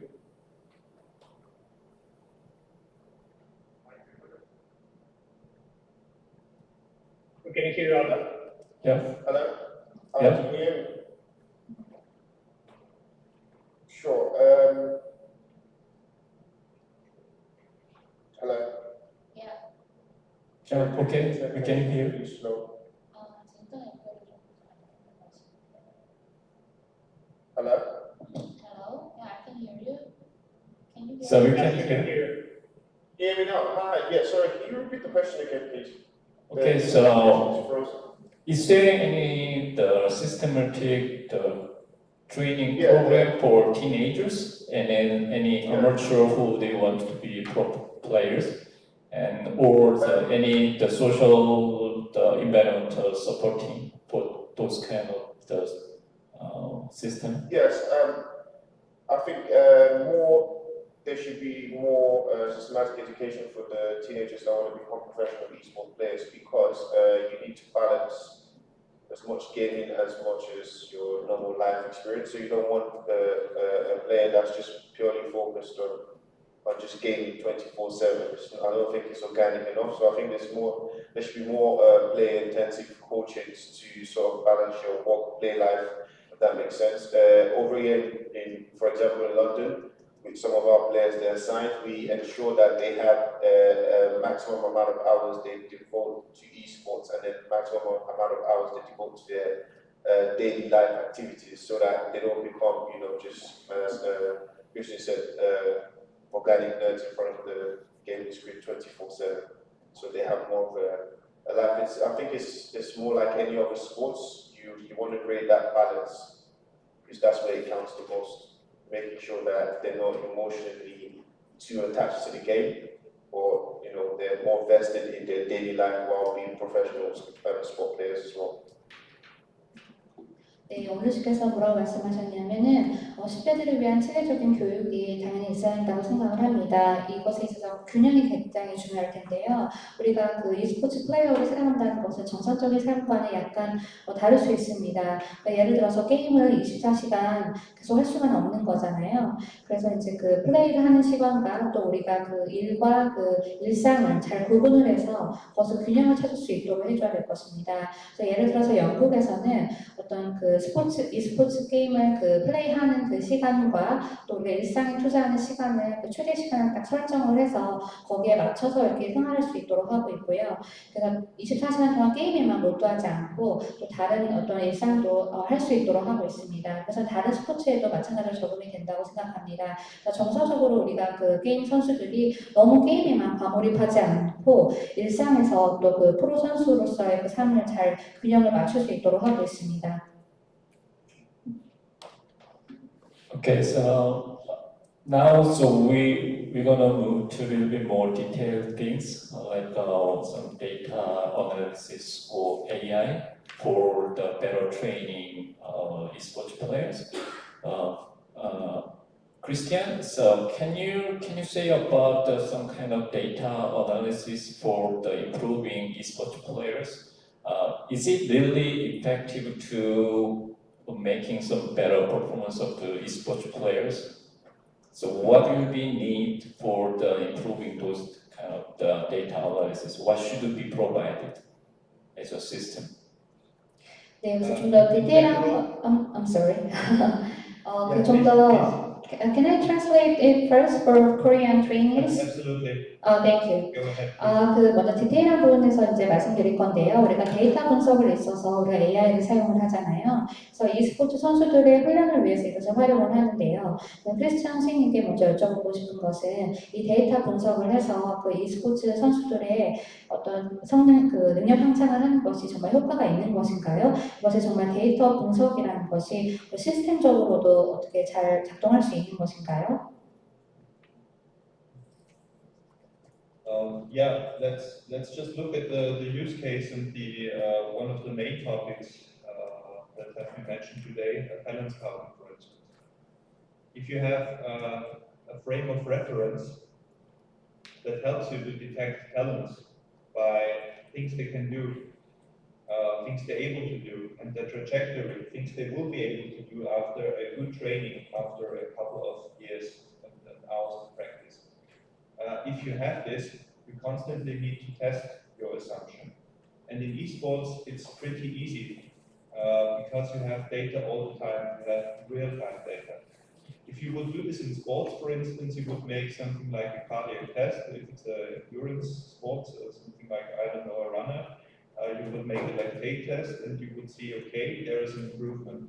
And the tolerance towards the training is much higher in this guy than in the other guy. You can do this in esports constantly. You have a constant benchmarking. So the role of data is the same, but the abundance of data is much more actually. So the way of analyzing the data should also be a little bit different because it's real time, it needs to be valid, and it of course offers the chance of a lot of benchmarks because the kids are benchmarking anyhow. So it's good if you do this in a professional way with parameters that count because everyone is somewhere in a ranking and as a destruction key figure or whatever it is, but they are doing that anyhow. And so the role of data is for me extremely important in esports to put this data into information, something that you can use. Because data we have a lot, but we need a guidance, especially also for the talents and the talent scouting. That could be the trainer who is understanding what it means that someone is lightning fast, but doesn't hit anything due to fastness. So this is exactly the point. So where the category is for finding that out, I mean, we have everything, but we need to translate data into information. So data super, without information, making out of it absolutely useless in the end. 네, 그래서 여러분들이 이용 사례를 보시면 이것이 얼마나 효과가 있는지를 아실 수가 있는데요. 우리가 이제 선수들이 자신의 능력이 얼마나 있는지, 재능이 얼마나 있는지 그것을 우리가 감지해 줄 수 있다면 우리가 몇 년 동안의 어떤 좋은 훈련과 연습을 통해서 그 재능을 좀 더 능력을 향상시킬 수 있을 것입니다. 그래서 이 스포츠의 그 데이터는 다른 데이터가 좀 다릅니다. 우리가 실시간 데이터라고 할 수 있는데요. 다른 스포츠 같은 경우 예를 들어서 뭐 그 달릴 때 뭐 심혈관 어떤 그 테스트를 한다거나 했을 때 그 데이터를 봤을 때 지금 괜찮으면 이거를 이제 상태를 개선시킬 수 있고 뭐 그런 부분이 있습니다. 근데 이제 이 스포츠 같은 경우에는 우리가 그 데이터가 주어지지만 그 데이터를 분석할 때 있어서 그 방법이 좀 달라야만 합니다. 그 분석이 실시간으로 이루어져야 하고 유효한 데이터를 우리가 분석을 해야 됩니다. 그래서 이걸 우리가 좀 더 전문적인 방법으로 할 수 있다면 좋을 것 같습니다. 그래서 우리가 뭐 예를 들어서 선수가 지금 뭐 집중을 하지 못하고 있다, 뭐 그런 것까지 우리가 다 파악해낼 수 있는 것이죠. 그래서 우리가 데이터의 역할이 정말 중요한데요. 이 데이터 자체도 중요하지만 아까 말씀드렸다시피 이 데이터를 잘 해석을 해서 의미 있는 정보로 변환하는 것이 굉장히 중요할 것입니다. 그 가운데 우리가 어떤 지침을 가지고 있어야 될 것이고요. 그래서 그 데이터가 어떤 의미가 있는지를 우리가 잘 이해를 하고 그거를 잘 카테고리별로 잘 나눠서 중요한 그 의미 있는 정보로 저장을 해야 될 것입니다. And there's one thing I'd like to add here. If you think of this professionalization process, so it comes naturally because I did a lot of road biking when I was 20 years younger. And the thing is, 50 years ago, when you were road biking, you had an extremely heavy bike in the end. You had probably 2 gears. You were biking in something like 300 kilometers, and in the end you were having a cigarette and probably a beer, something like this. This is not what Athletes Day looks today, because the whole process has professionalized and has changed. And this is due to the experiences they made, and our experiences today are very data driven. And so we have a treasure there, but we need to just retrieve this treasure. It's not for us just lying around. We have to dig for the data. And we advance in doing this constantly on the attention data, because this is actually the capability, the functional capability for every esports athlete. 네, 그래서 제가 추가해서 말씀드리고 싶은 것은 이 모든 것들이 자연적으로 이루어져야 할 것입니다. 우리가 이제 예를 들어서 제가 20년 전에 자전거를 꽤나 탔었는데요. 50년 전만 해도 이 자전거를 타게 된다는 것은 그 자전거 자체가 굉장히 무겁고 우리가 300km 정도를 그 자전거를 타고 나면 굉장히 피곤해지기 때문에 그 다음에 담배를 핀다든지 맥주를 마신다든지 그런 일을 하게 될 것입니다. 근데 이거는 분명히 여러분도 아시다시피 운전선수가 하는 그런 행동은 아니죠. 그래서 우리가 어떤 훈련을 함에 있어서 굉장히 전문적인 과정을 거쳐야 될 텐데요. 우리가 가지고 있는 데이터가 어디서 왔는지 그거를 잘 봐야 될 것입니다. 그래서 그 데이터를 우리가 소환해서 사용을 할 때 이것을 단순히 그냥 널려져 있는 데이터를 그냥 그대로 가져오는 것이 아니라 우리가 계속해서 끊임없이 그 데이터를 분석을 해서 필요한 정보를 뽑아내는 그것이 바로 e스포츠를 훈련시키고 또 그런 선수들의 능력이라고 하겠습니다. Yeah, okay. Anyone can edit up some kind of the examples of AI or database analysis for training esports players? Somebody can say? 그래서 AI 기반 데이터 분석에 대해서 추가적으로 멘트를 해주실 분 계실까요?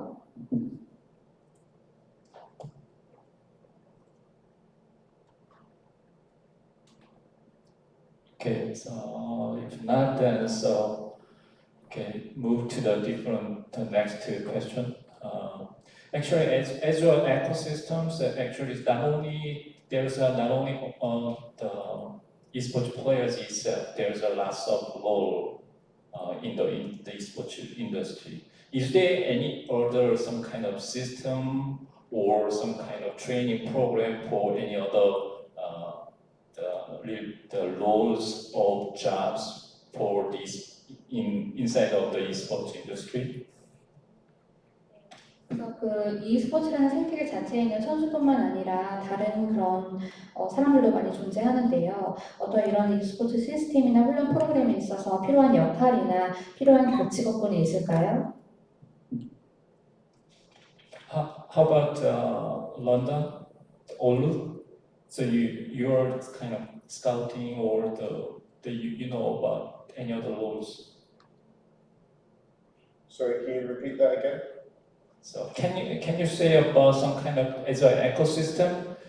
We've been talking about the esports player itself, but in the esports industry, there's a lots of role and a lots of job beside of the esports player itself. But is there any some kind of system or any kind of training program for any other roles? Not only for the esports playing training program. Apart from the trainings we have for the players, we also have like coaches and I'd say therapists as well. So, for example, during our tournaments, we have an on-site therapist, we have an on-site coach, and an on-site motivational coach as well. This is, I think there's a lot more job roles that begin to appear in the esports industry because it's getting a lot more advanced. So just like you have in like football or anything, from the ball boy to anything, I think there's a lot more roles that we're beginning to see appear in the esports industry. 네, 그래서 말씀하신 것처럼 그 e스포츠 산업에도 코치라든지 치료사라든지 다양한 직업군이 있습니다. 그래서 토너먼트 그 현장에 가서 코치하는 분도 계시고 일반적으로 일상에서 그 훈련을 할 때 또 코치해 주신 분도 따로 계십니다. 이런 것처럼 e스포츠 산업에 굉장히 많은 그 직업군들이 있는데요. 우리가 그 다른 일반 스포츠인 축구처럼 이 e스포츠 산업에도 다양한 역할이 있다고 보시면 되겠습니다. Yeah, if I can jump in, I totally agree with all on this, but I think some of your point is really on spot. We need regulation, for this kind of professions that Oliver just mentioned. So there cannot be just anybody opening up an esports agency or becoming esports tournament organizer. Like we definitely need some industry standards, with I've seen in Italy, for example, many people lose their jobs and they're pivoting to opening up an esports agency without having any kind of background in esports, but without even having an industry standards diplomas or training courses, which are finally popping up. I had one myself at the Cruyff Institute in Barcelona, for example, just to have a little bit of education about the topic and understanding this entrepreneur activity.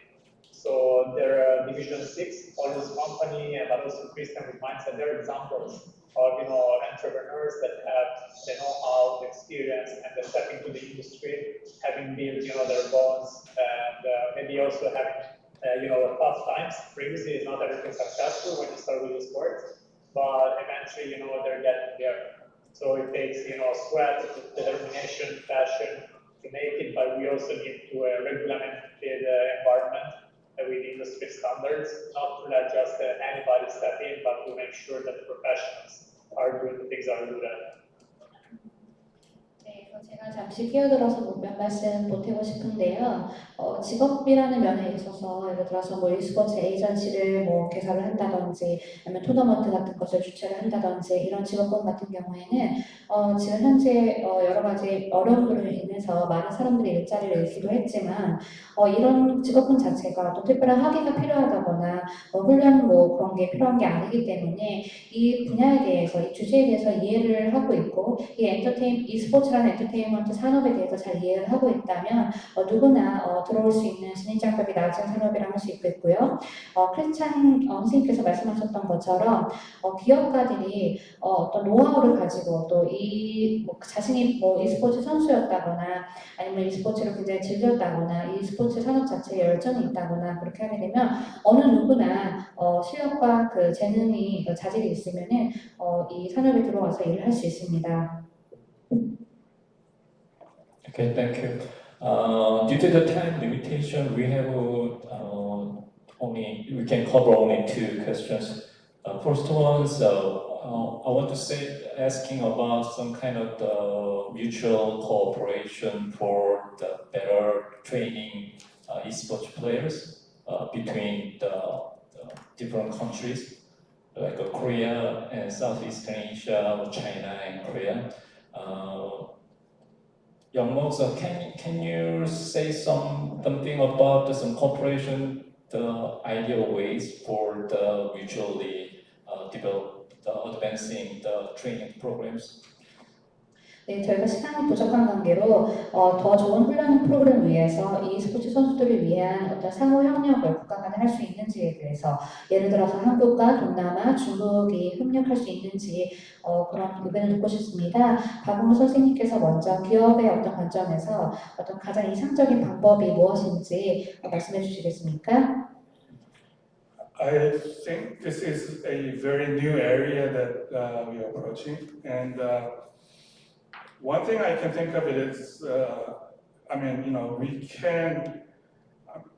we will have a lot of global level education organizations and training organizations in various countries.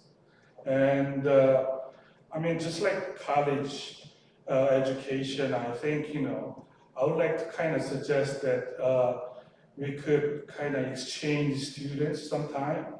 Maybe, we can have a tour program so that every country has different background in terms of the esports. So that, like by doing exchange program, we might be able to find some things that they missed in their own countries. And also they will kind of find a way to utilize some kind of synergy way to improve future esports area. 네, 이것은 굉장히 상호 협력이라는 것은 새로운 분야라고 할 수 있는데요. 훈련을 얘기해 보자면 다양한 국가에 다양한 어떤 글로벌 수준의 교육 기관과 훈련 기관이 있는 것으로 알고 있습니다.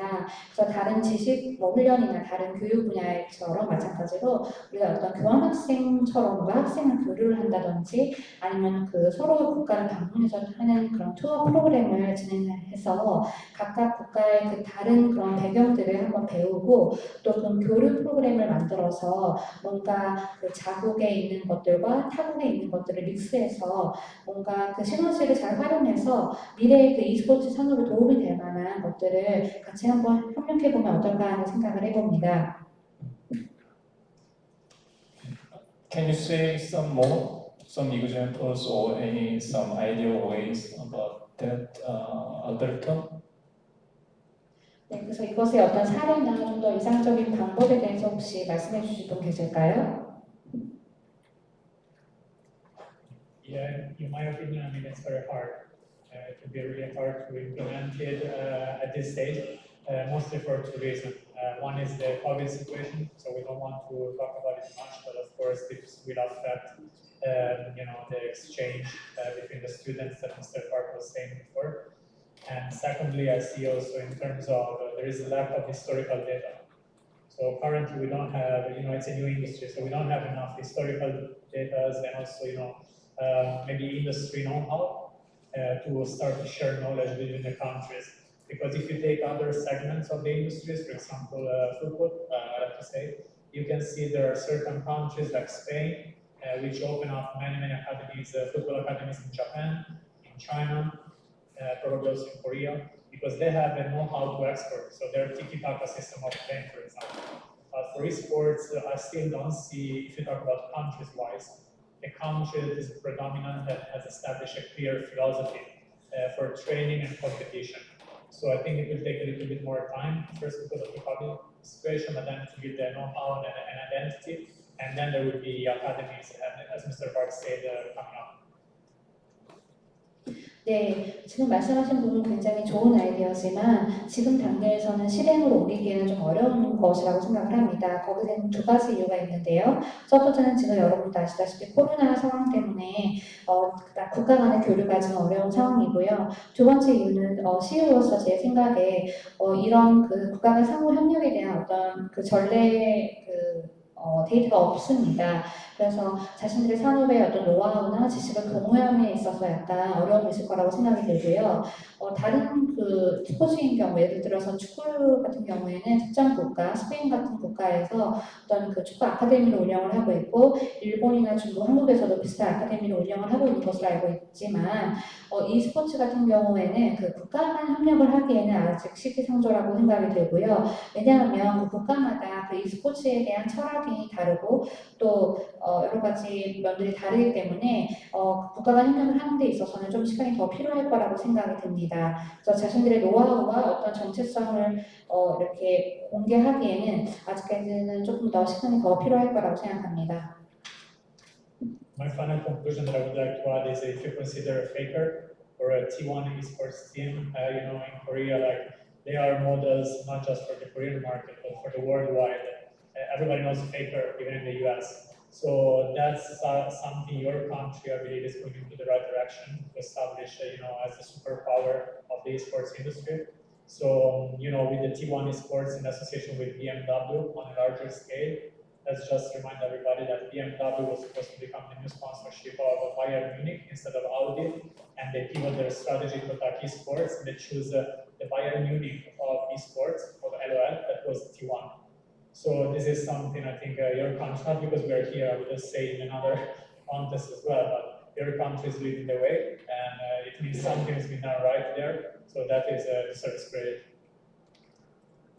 네, 그래서 한국의 그 페이커라는 선수는 한국 시장에서만 먹히는 것이 아니라 그 미국에 있는 사람들도 그 페이커는 다 알 정도로 굉장히 글로벌적인 선수입니다.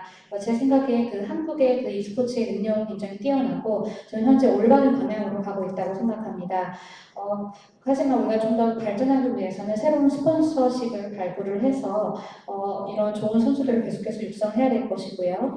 그래서 이제 뭐 LOL, 롤 같은 그런 유명한 그 게임 경우에도 더욱더 좋은 선수들을 많이 발굴해내야 된다고 생각합니다. 이런 부분에 있어서 많은 국가에서 그것을 선구자적으로 지금 잘 해나가고 있다고 생각을 합니다.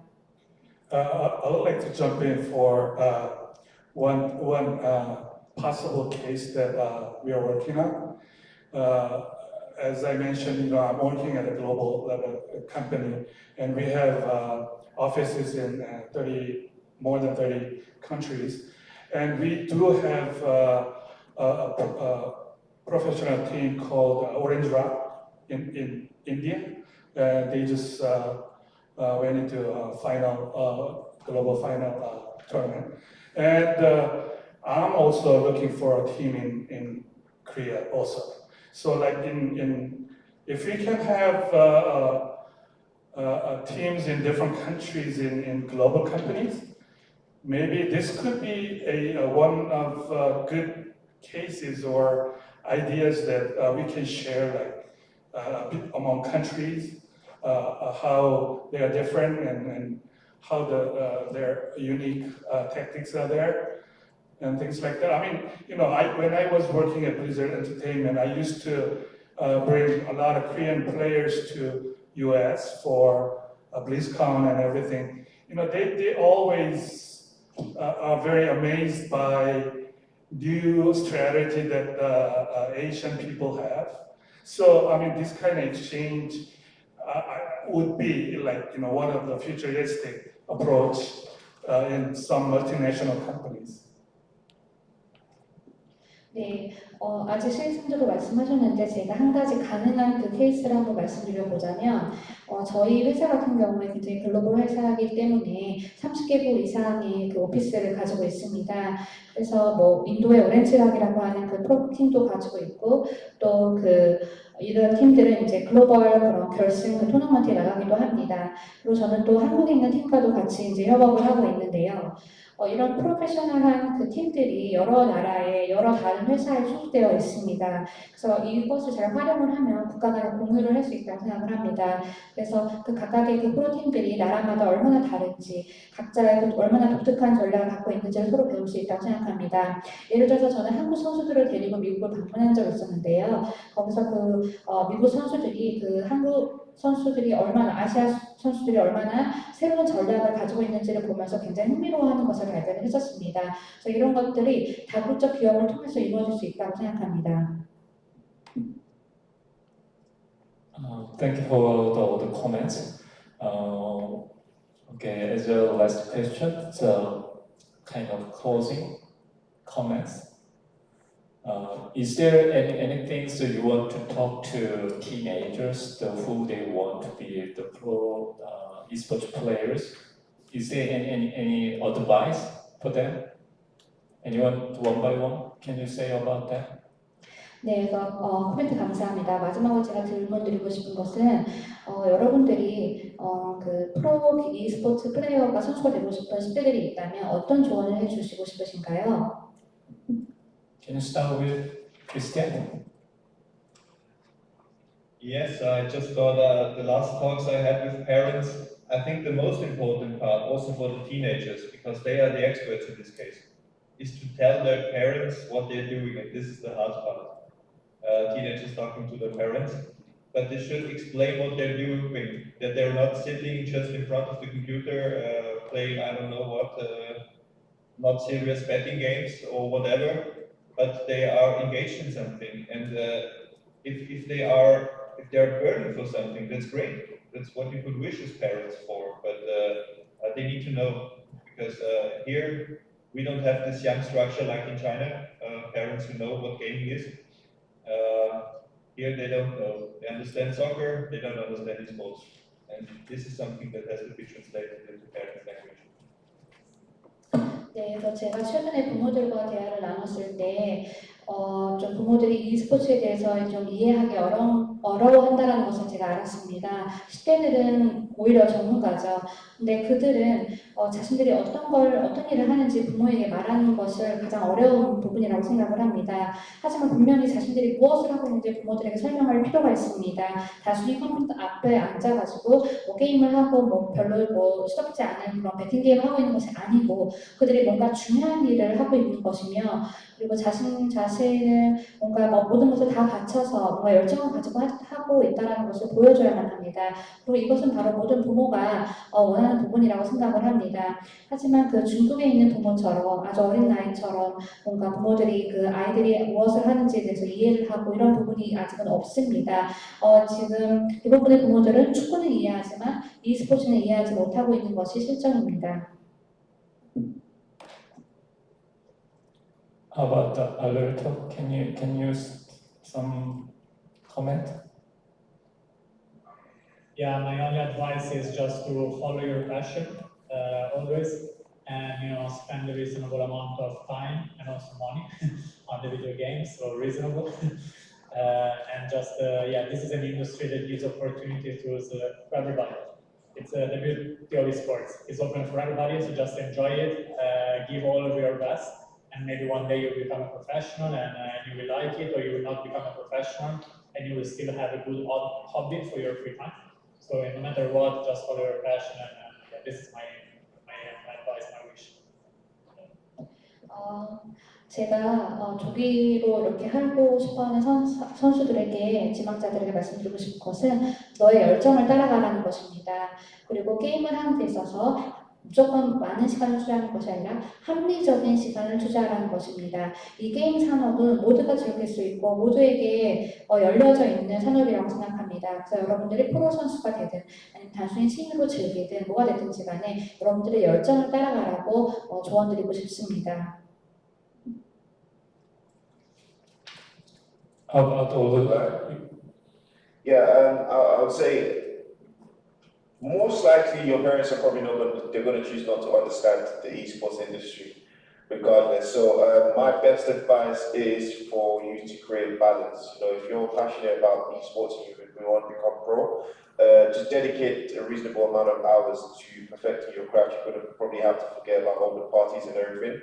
But most importantly, you're going to have to combine your training with your education. I think that's the only way parents choose to understand anything, when there's a level of balance in your education and in your training. I think everyone's allowed to play video games. You just got to practice more, train more, and like Alberto said, the esports industry offers opportunities to everyone of all age. You never know when your time is going to be there. You just keep playing. 네, 대부분의 부모들은 아마 자녀가 게임을 많이 하고 또 게임 선수가 된다는 것을 이해하지 못할 것입니다. 그렇기 때문에 균형을 맞추는 것이 굉장히 중요합니다. 여러분들이 프로 선수가 되고 싶다면 합리적인 시간을 그 게임에 투자를 해야 될 것입니다. 그래서 안타깝게도 여러분들이 게임과 또 계속해서 교육을 받는 것, 일반적인 교육을 받는 것을 결합시켜야만이 부모님이 여러분들을 이해해 주실 것입니다. 그렇기 때문에 e스포츠 선수가 되기 위해서 게임을 연습하고 훈련받고 하는 것도 중요하지만 여러분 일상생활에서 받아야 될 그런 교육도 계속 꾸준히 받으셔야만 한다는 것입니다. 이 e스포츠 산업은 모든 사람에게 열려져 있고 모든 연령대가 즐길 수 있는 산업이기 때문에 이 기회를 잘 활용을 해서 여러분들의 그 열정을 따라가시라고 말씀드리고 싶습니다. Okay, thank you. So we have some audience. I think they might have some questions to you guys. I'm going to ask them. 혹시 질문 있으시면 좀 여쭤보도록. 네, 여기 그 청중들이 계시는데, 네, 한번 질문하실 분 있으실까요? 저희가 질문을 취합을 해서 지금 전달을 해드리도록 하겠습니다. 제가 그 질문들을 많이 주셔가지고 원래 쉬는 시간을 가져야 되는데 질문이 좀 있어서 가능하면은 질문 위주로 하고 혹시 화장실 가시고 싶은 분은 편하게 중간에 갔다 오셔도 되니까요. 먼저 첫 번째 질문인데요. 일부 강연에 대해서 그 내용에 대해서 질문을 몇 가지 드리도록 하겠습니다. 첫 번째 질문. 다른 스포츠에서 뇌 과학을 이용해서 성적이 오르거나 변화가 생긴 사례가 있을까요? 라는 질문입니다.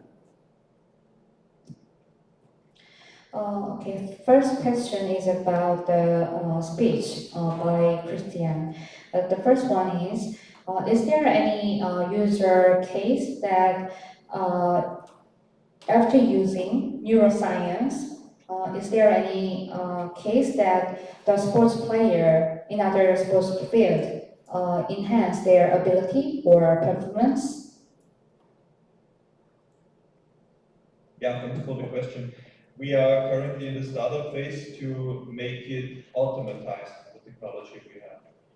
When we're talking about using a technology with means of glasses, we have two cases, one in soccer, where it helps for goalkeeper training to understand what the situations are.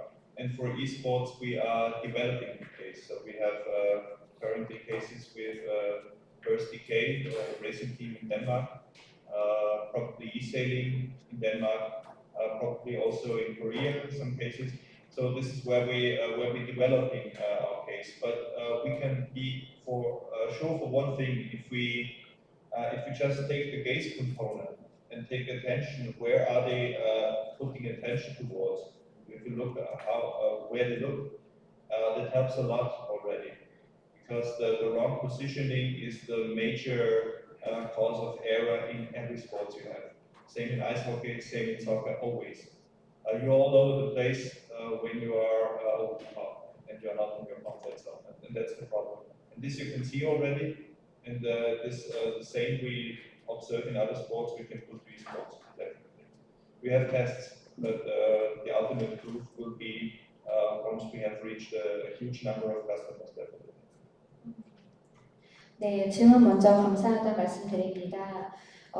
지금 저희가 일단 스타트업 기업이기 때문에 현재 우리가 개발하고 있는 기술을 최적화하고 있는 단계입니다. 그래서 이 기술을 두 가지 사례에 지금 적용하고 있는데요. 첫 번째는 축구의 골키퍼 선수들의 훈련에 적용을 하고요. 그다음 두 번째는 e스포츠 선수들에게 적용을 하고 있습니다.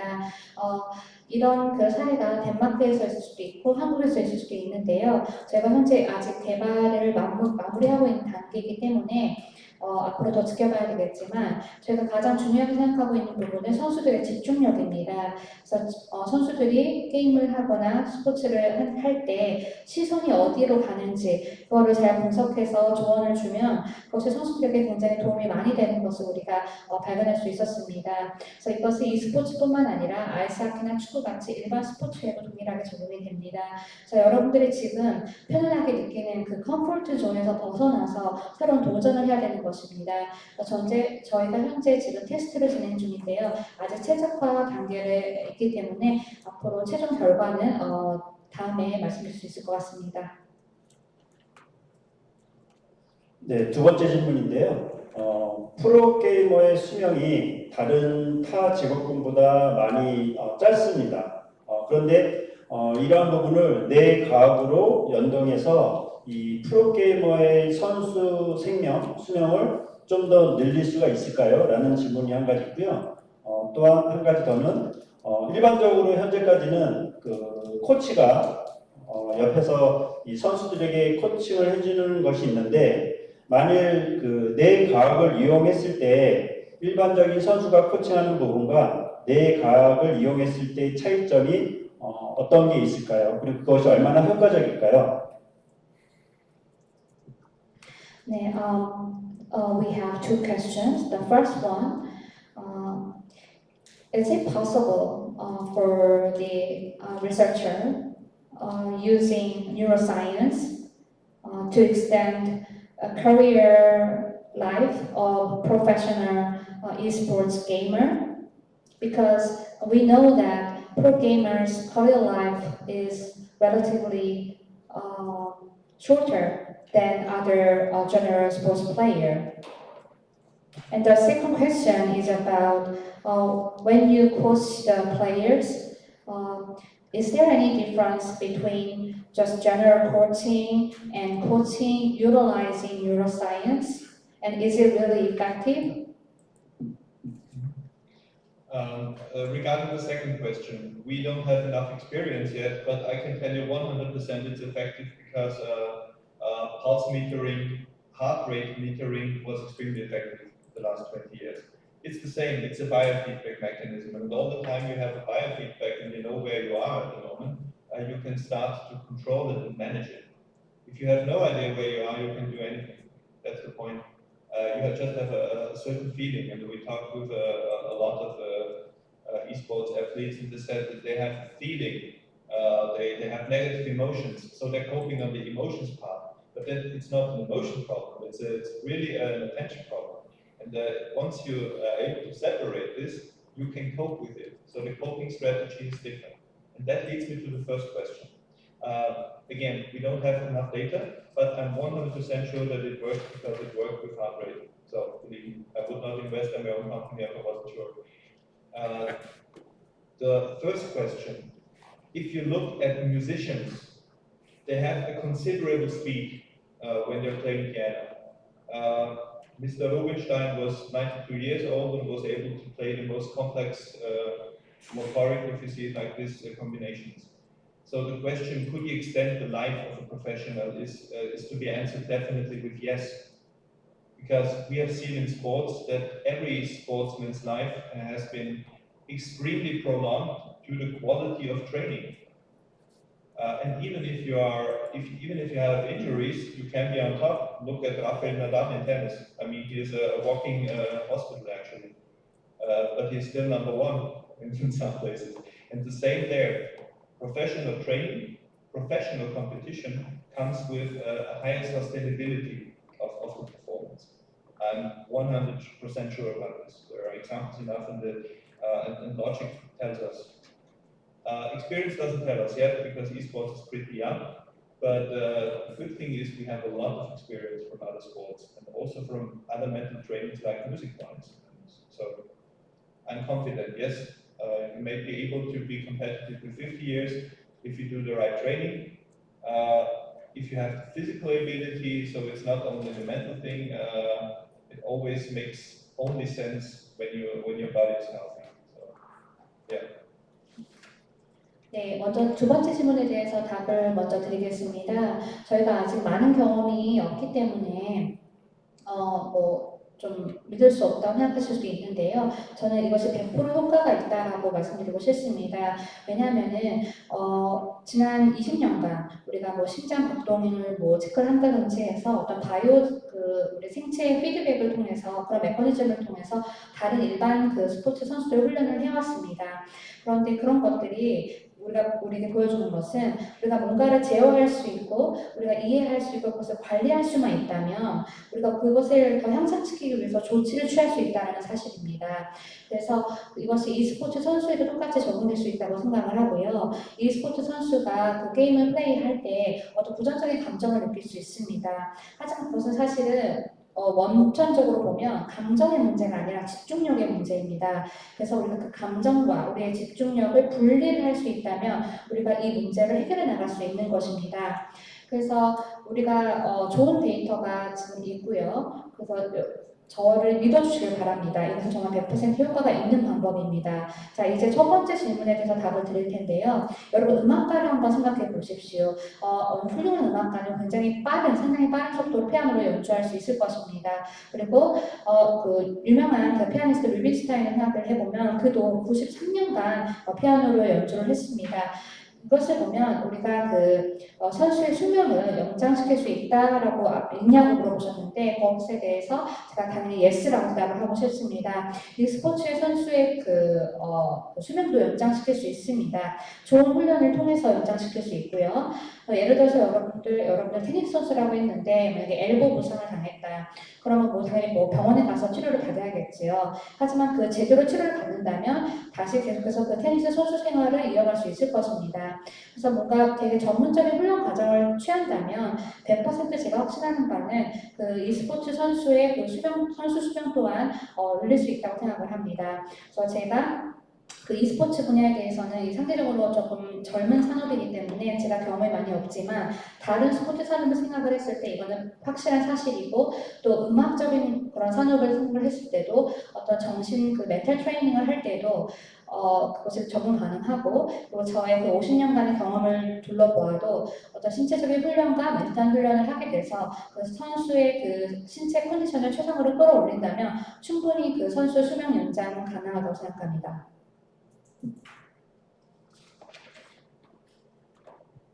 네, 세 번째 질문인데요. 이거는 일반인 수준에서 간단히 경험할 수 있는 훈련법이 있을까요? 네.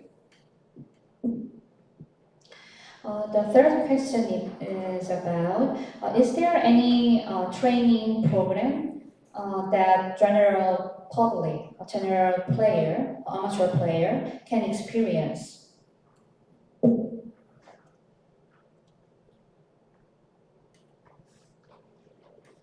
Is it addressed to me or is it a general question? To Christian. Okay, I didn't get the first part right. What about the training? I'm sorry. Is there any training program that general or amateur player can experience? Yes, actually there are studies around this. If you have the slide set, I have a recommendation of typical trainings. There is, for instance, a typical training for visual, for eye hand control. But I'm also sure that Olu knows a lot about those different trainers. We have a cooperation with Shadow GG, for instance, providing a trainer where you can improve your shooting skills.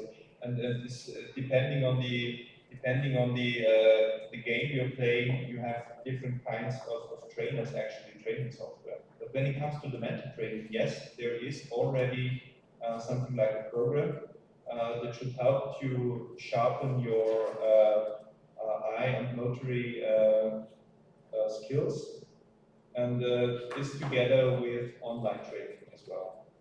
Yeah, so yes, there are some things in my presentation. If you share it afterwards. 그래서 제가 아까 발표할 때 보여드린 슬라이드를 자세히 보시면은 여러분들이 그런 그 훈련 프로그램을 확인하실 수 있을 텐데요. 일단 질문에 대한 대답은 예스입니다. 제가 추천드리고 싶은 것은 전형적인 그 프로그램이라고 할 수 있는데 눈과 손을 이렇게 제어를 해서 그걸 시각적으로 봐서 눈과 그 손이 어떻게 협응하는지 그거를 보는 방법이 있고요. 이것은 다른 뭐 슈터라든지 다른 그런 그 훈련 프로그램에서도 사용하는 방법입니다. 그리고 멘탈 훈련에 있어서는 이것도 마찬가지로 그 우리의 멘탈 능력을 좀 더 예민하게 갈고 닦을 수 있는 온라인 트레이닝 프로그램이 있습니다. 네. 그 네 번째 질문은 그 e스포츠에도 두뇌용과 육체용을 결합하여 안구 건조증이나 근골격계 질환 같은 육체적인 분야로도 적용할 계획이 있을까요? 네.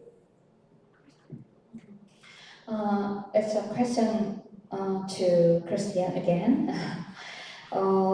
In esports industry, combining programs for brain and programs for physical activity, so that you can use to treat eye dryness or muscle and bone system.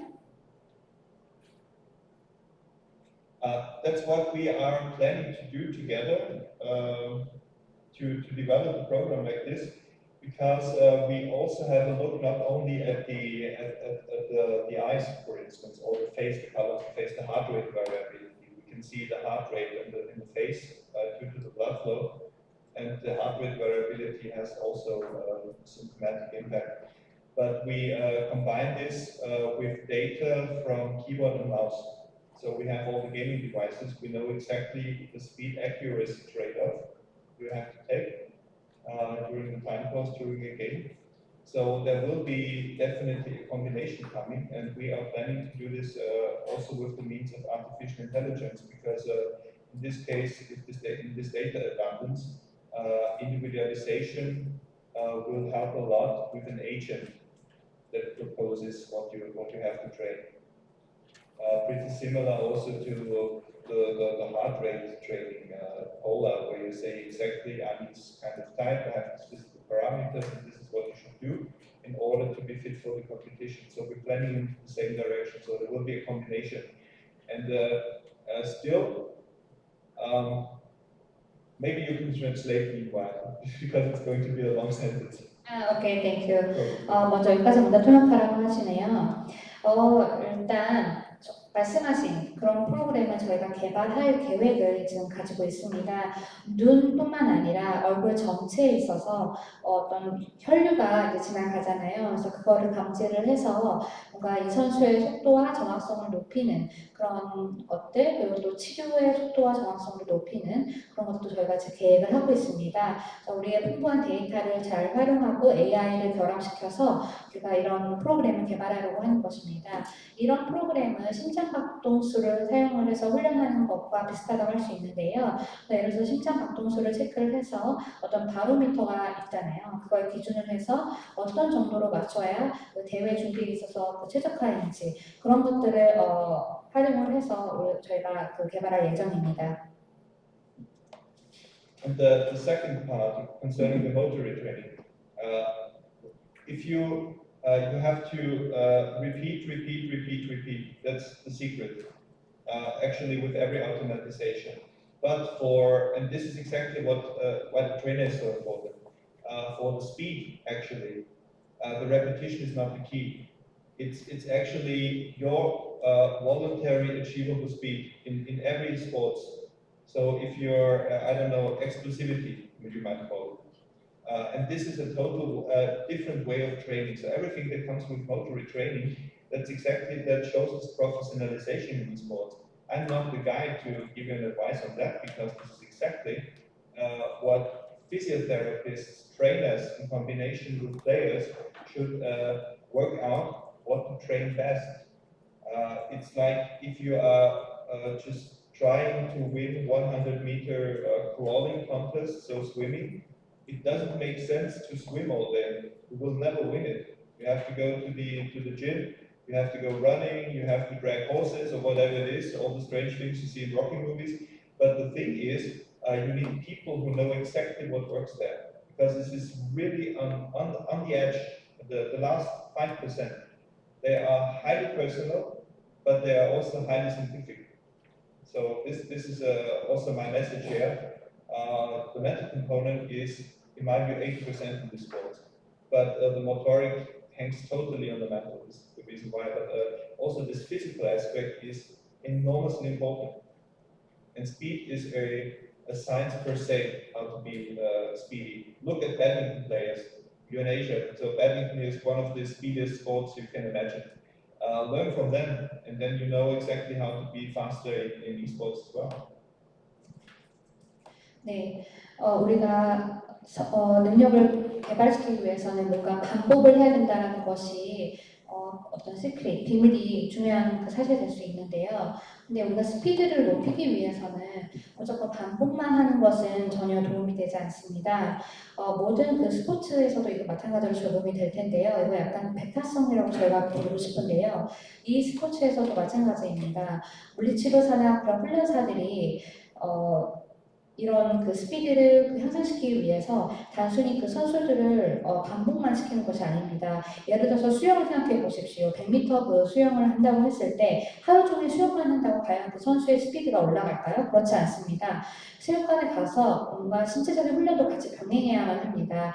그래서 뿐만 아니라 선수들에게 정확하게 효과가 있는 것이 무엇인지 아는 사람이 필요합니다. 그래서 이것은 굉장히 개인화된 어떤 프로그램이라고 할 수 있는데요.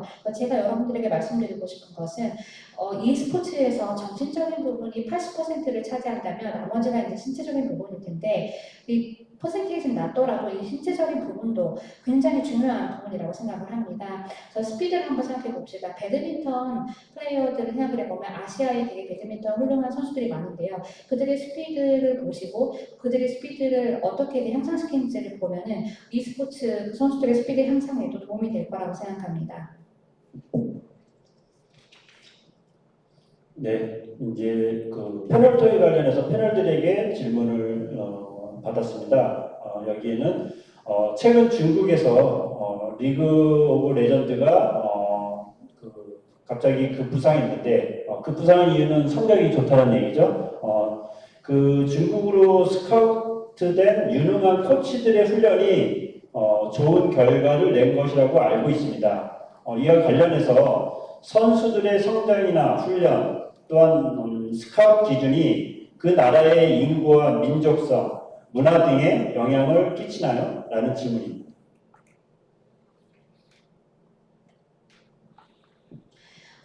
This is a question to panelists today. Recently in China, LOL has surprisingly risen to the good stage. I mean, the performance for LOL players and tournaments in China is very good.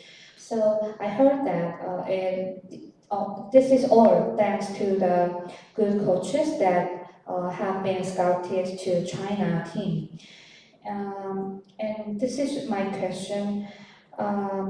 When you scout good coaching in your own country, is the baseline for scouting the coaching. Is it effective to population, nationality, and other factors of its own nation?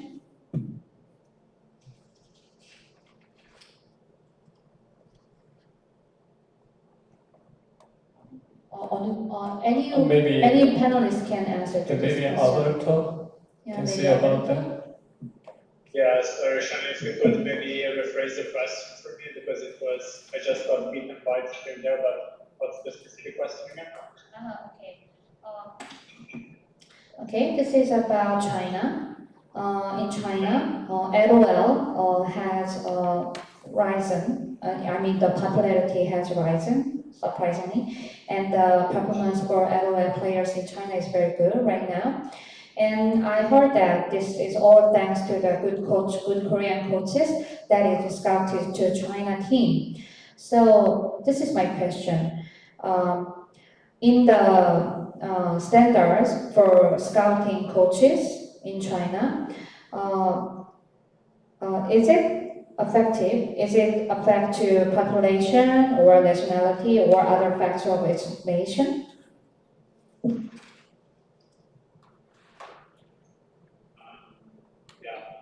Sorry, I still cannot get exactly the meaning. Maybe it's because of the mic, but I got your point. So I would say overall there are certain parameters. I'm not quite sure if nationality should be one of them, along with many others. But yeah, definitely I think there is a case of China out of a LOL platform. And you can look at, for example, also the 2017 Asian Games, what happened. So, you know, they're like an Olympic level competition and LOL team of China won the gold medal. So I would say nationality is not one of the parameters. For the coaching, as I said also before, it's a new ecosystem. So we need to learn more first about top performers, studying, you know, their patterns and try to identify what is the road to success. For football, you can take the example, you know, comparison between LOL and football. Football is on cycles. So there was a cycle where Barcelona is dominating, there is a cycle where Manchester United is dominating, but it's not the club, it's the philosophy behind the club, the philosophy of the coach, the philosophy of the manager and the board. So I think for esports it will take a while, but when we identify this kind of successful pattern and cycles, then coaching, you know, and performance of the players will follow it. 네, 지금 보면 민족성이라는 경우에는 예를 들어서 뭐 아시안 게임이나 올림픽 게임이나 뭐 그런 큰 그 글로벌적인 그런 토너먼트를 할 때는 분명히 민족성이라는 것이 바로미터에 들어가겠지만 코칭 그 스태프를 뽑고 하는 것에 있어서는 축구에서와 마찬가지로 이런 LOL이나 여러 그 e스포츠 같은 경우에는 코치가 원래 속해 있던 그 클럽이 어디였느냐도 중요하겠지만 그보다 더 중요한 것은 그 코치 자체의 철학이 더 중요하다고 생각합니다. 그래서 e스포츠에 있어서 그 코칭 스태프를 뽑을 때 있어서 그 어떤 민족성이나 뭐 그 어느 소속이었는지보다는 그 코칭 스태프 자체의 그 철학과 능력이 더 중요하다고 생각합니다.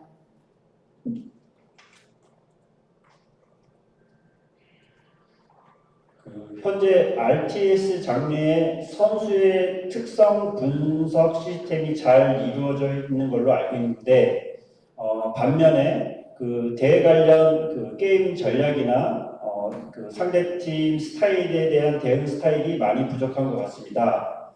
해외 프로팀에서는 이러한 게임 전략 개발을 담당하는 부서가 따로 있는지요?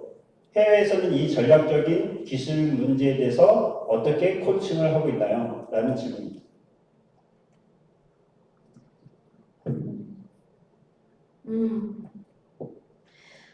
I know that the analyzing system about RTS genre players right now is very good.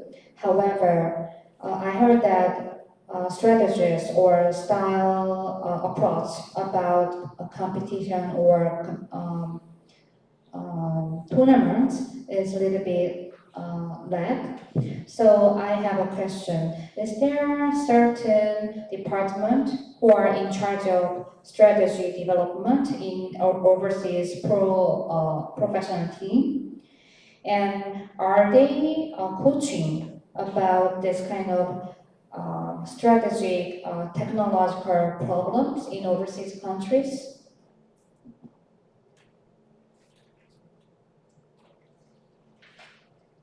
Oh, maybe Olu, can you say about that? You mean you want me to repeat the question? Yes, please. Okay. The certain analysis system about RTS genre players right now is being done really well, right? However, the infrastructure about strategy and style approach about competition is not enough. So I have a question. Is there any certain department which is in charge of strategy development in overseas pro teams? Or are they coaching about this strategy and technological problems? Sorry, can you repeat that again? It's really cloudy. I can't really understand it. Just the last part. Last part? I see. Okay. Are the coaching staff coaching about strategy and technological problems in their own teams?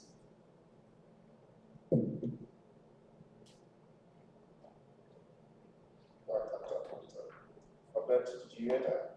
No, I got the same issue before. I think it's per mic. It's not very clear as the one from Mr. Park and Sama. So I think it's a mic issue. It's very cloudy. I don't know, Kristen, if you had the same issue, if you understood the question clearly.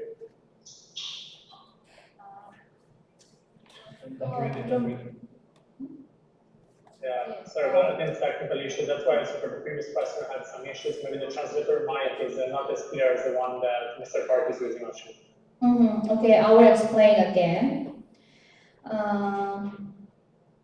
I Can heard you try that. to use the microphone of Mr. Park, maybe, if it's possible? 네, 뭐 설명해 주시라고 하시네요. Yeah, I mean, what she was saying was in strategy games, RTS genre, does professional team have anybody who works on the strategy area? Of course, for example, in our esports organization, we have a whole department that's called, that works with strategic infrastructure, especially bridging for example, partnerships and with other international companies as well. So there's a dedicated department. I think majority of esports organizations have a dedicated department for strategic implementation. Oh, what I meant by strategy is like strategy in gaming. Oh, in-house gaming? Yeah. Yes, so we have, so for example, in my organization, we have, again, a whole team of, I wouldn't call them coaches, it's more like strategic gameplay. And what they do is they sit with all like our esports professional side players and they outline different structures or how to go about the games and how to exploit each part of the games and everything. I think what you see with the majority of esports teams now is they have strategic guides that ranging from Fortnite to League of Legends and Call of Duty and so on, that show them and watch their gameplay and show them how to analyze and maneuver the whole competition and stuff. So I think the majority of esports teams do have that department. 네, 물론 그 e스포츠 협회에는 이런 전략을 다루는 부서가 분명히 있습니다. 그래서 어떤 국제적인 그런 회사의 같은 경우에는 이것에 것을 담당하는 부서가 당연히 있고요. 그래서 어떤 파트너십을 맺거나 하는 부분도 하고 있습니다. 대다수의 e스포츠 관련 기관이 이런 전략을 다루는 그 부서가 당연히 있다고 생각을 하고요. 그래서 우리는 이런 전략을 다루는 사람들을 코치라고 부르기보다는 그 게임 플레이 전략가라고 이제 부르게 됩니다. 그래서 우리가 이제 게임에 있어서 다양한 구조를 우리가 생각을 해보고 그 게임에서 우리가 어떤 전략을 사용해서 그 플레이할 것인지를 그 연구하는 그 팀들이 있습니다. 그래서 이 사람들은 이제 전략을 이제 짜는 사람들인데요. 그래서 선수들이 이제 게임 플레이를 하는 것을 지켜보고 그 게임 스타일을 분석을 한 다음에 그 어떤 그 전략을 제시하는 것이죠. 그래서 이것이 대부분의 그 프로 그 구단에는 당연히 있다라고 생각을 합니다.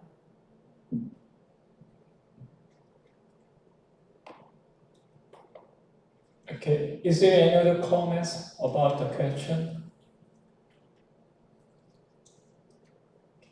Okay, so if not, there's okay, almost this time's up.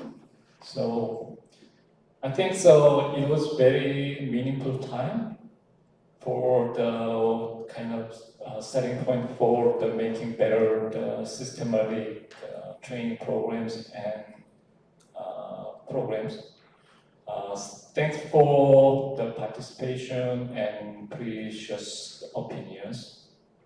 I hope to see you guys, very soon time. Okay, and then I hope so. You take care. It's a very, it's not comfortable times because of the COVID. So see you soon, you guys. Thank you for your time. Thank you. 네, 오늘 정말 의미 있는 시간이었습니다. 네, 체계적으로 어떻게 훈련을 해야 되는지, I'm sorry. 체계적으로 훈련을 하고 프로그램을 어떻게 해야 되는지에 대해서 아이디어를 얻을 수 있었습니다. 오늘 참여해주신 모든 분께 감사의 말씀드리고요. 의견 나눠주셔서 감사합니다. 다시 한번 곧 뵙고 싶습니다. 지금은 코로나 때문에 힘들지만 곧 만나뵐 수 있기를 바라겠습니다. 감사합니다.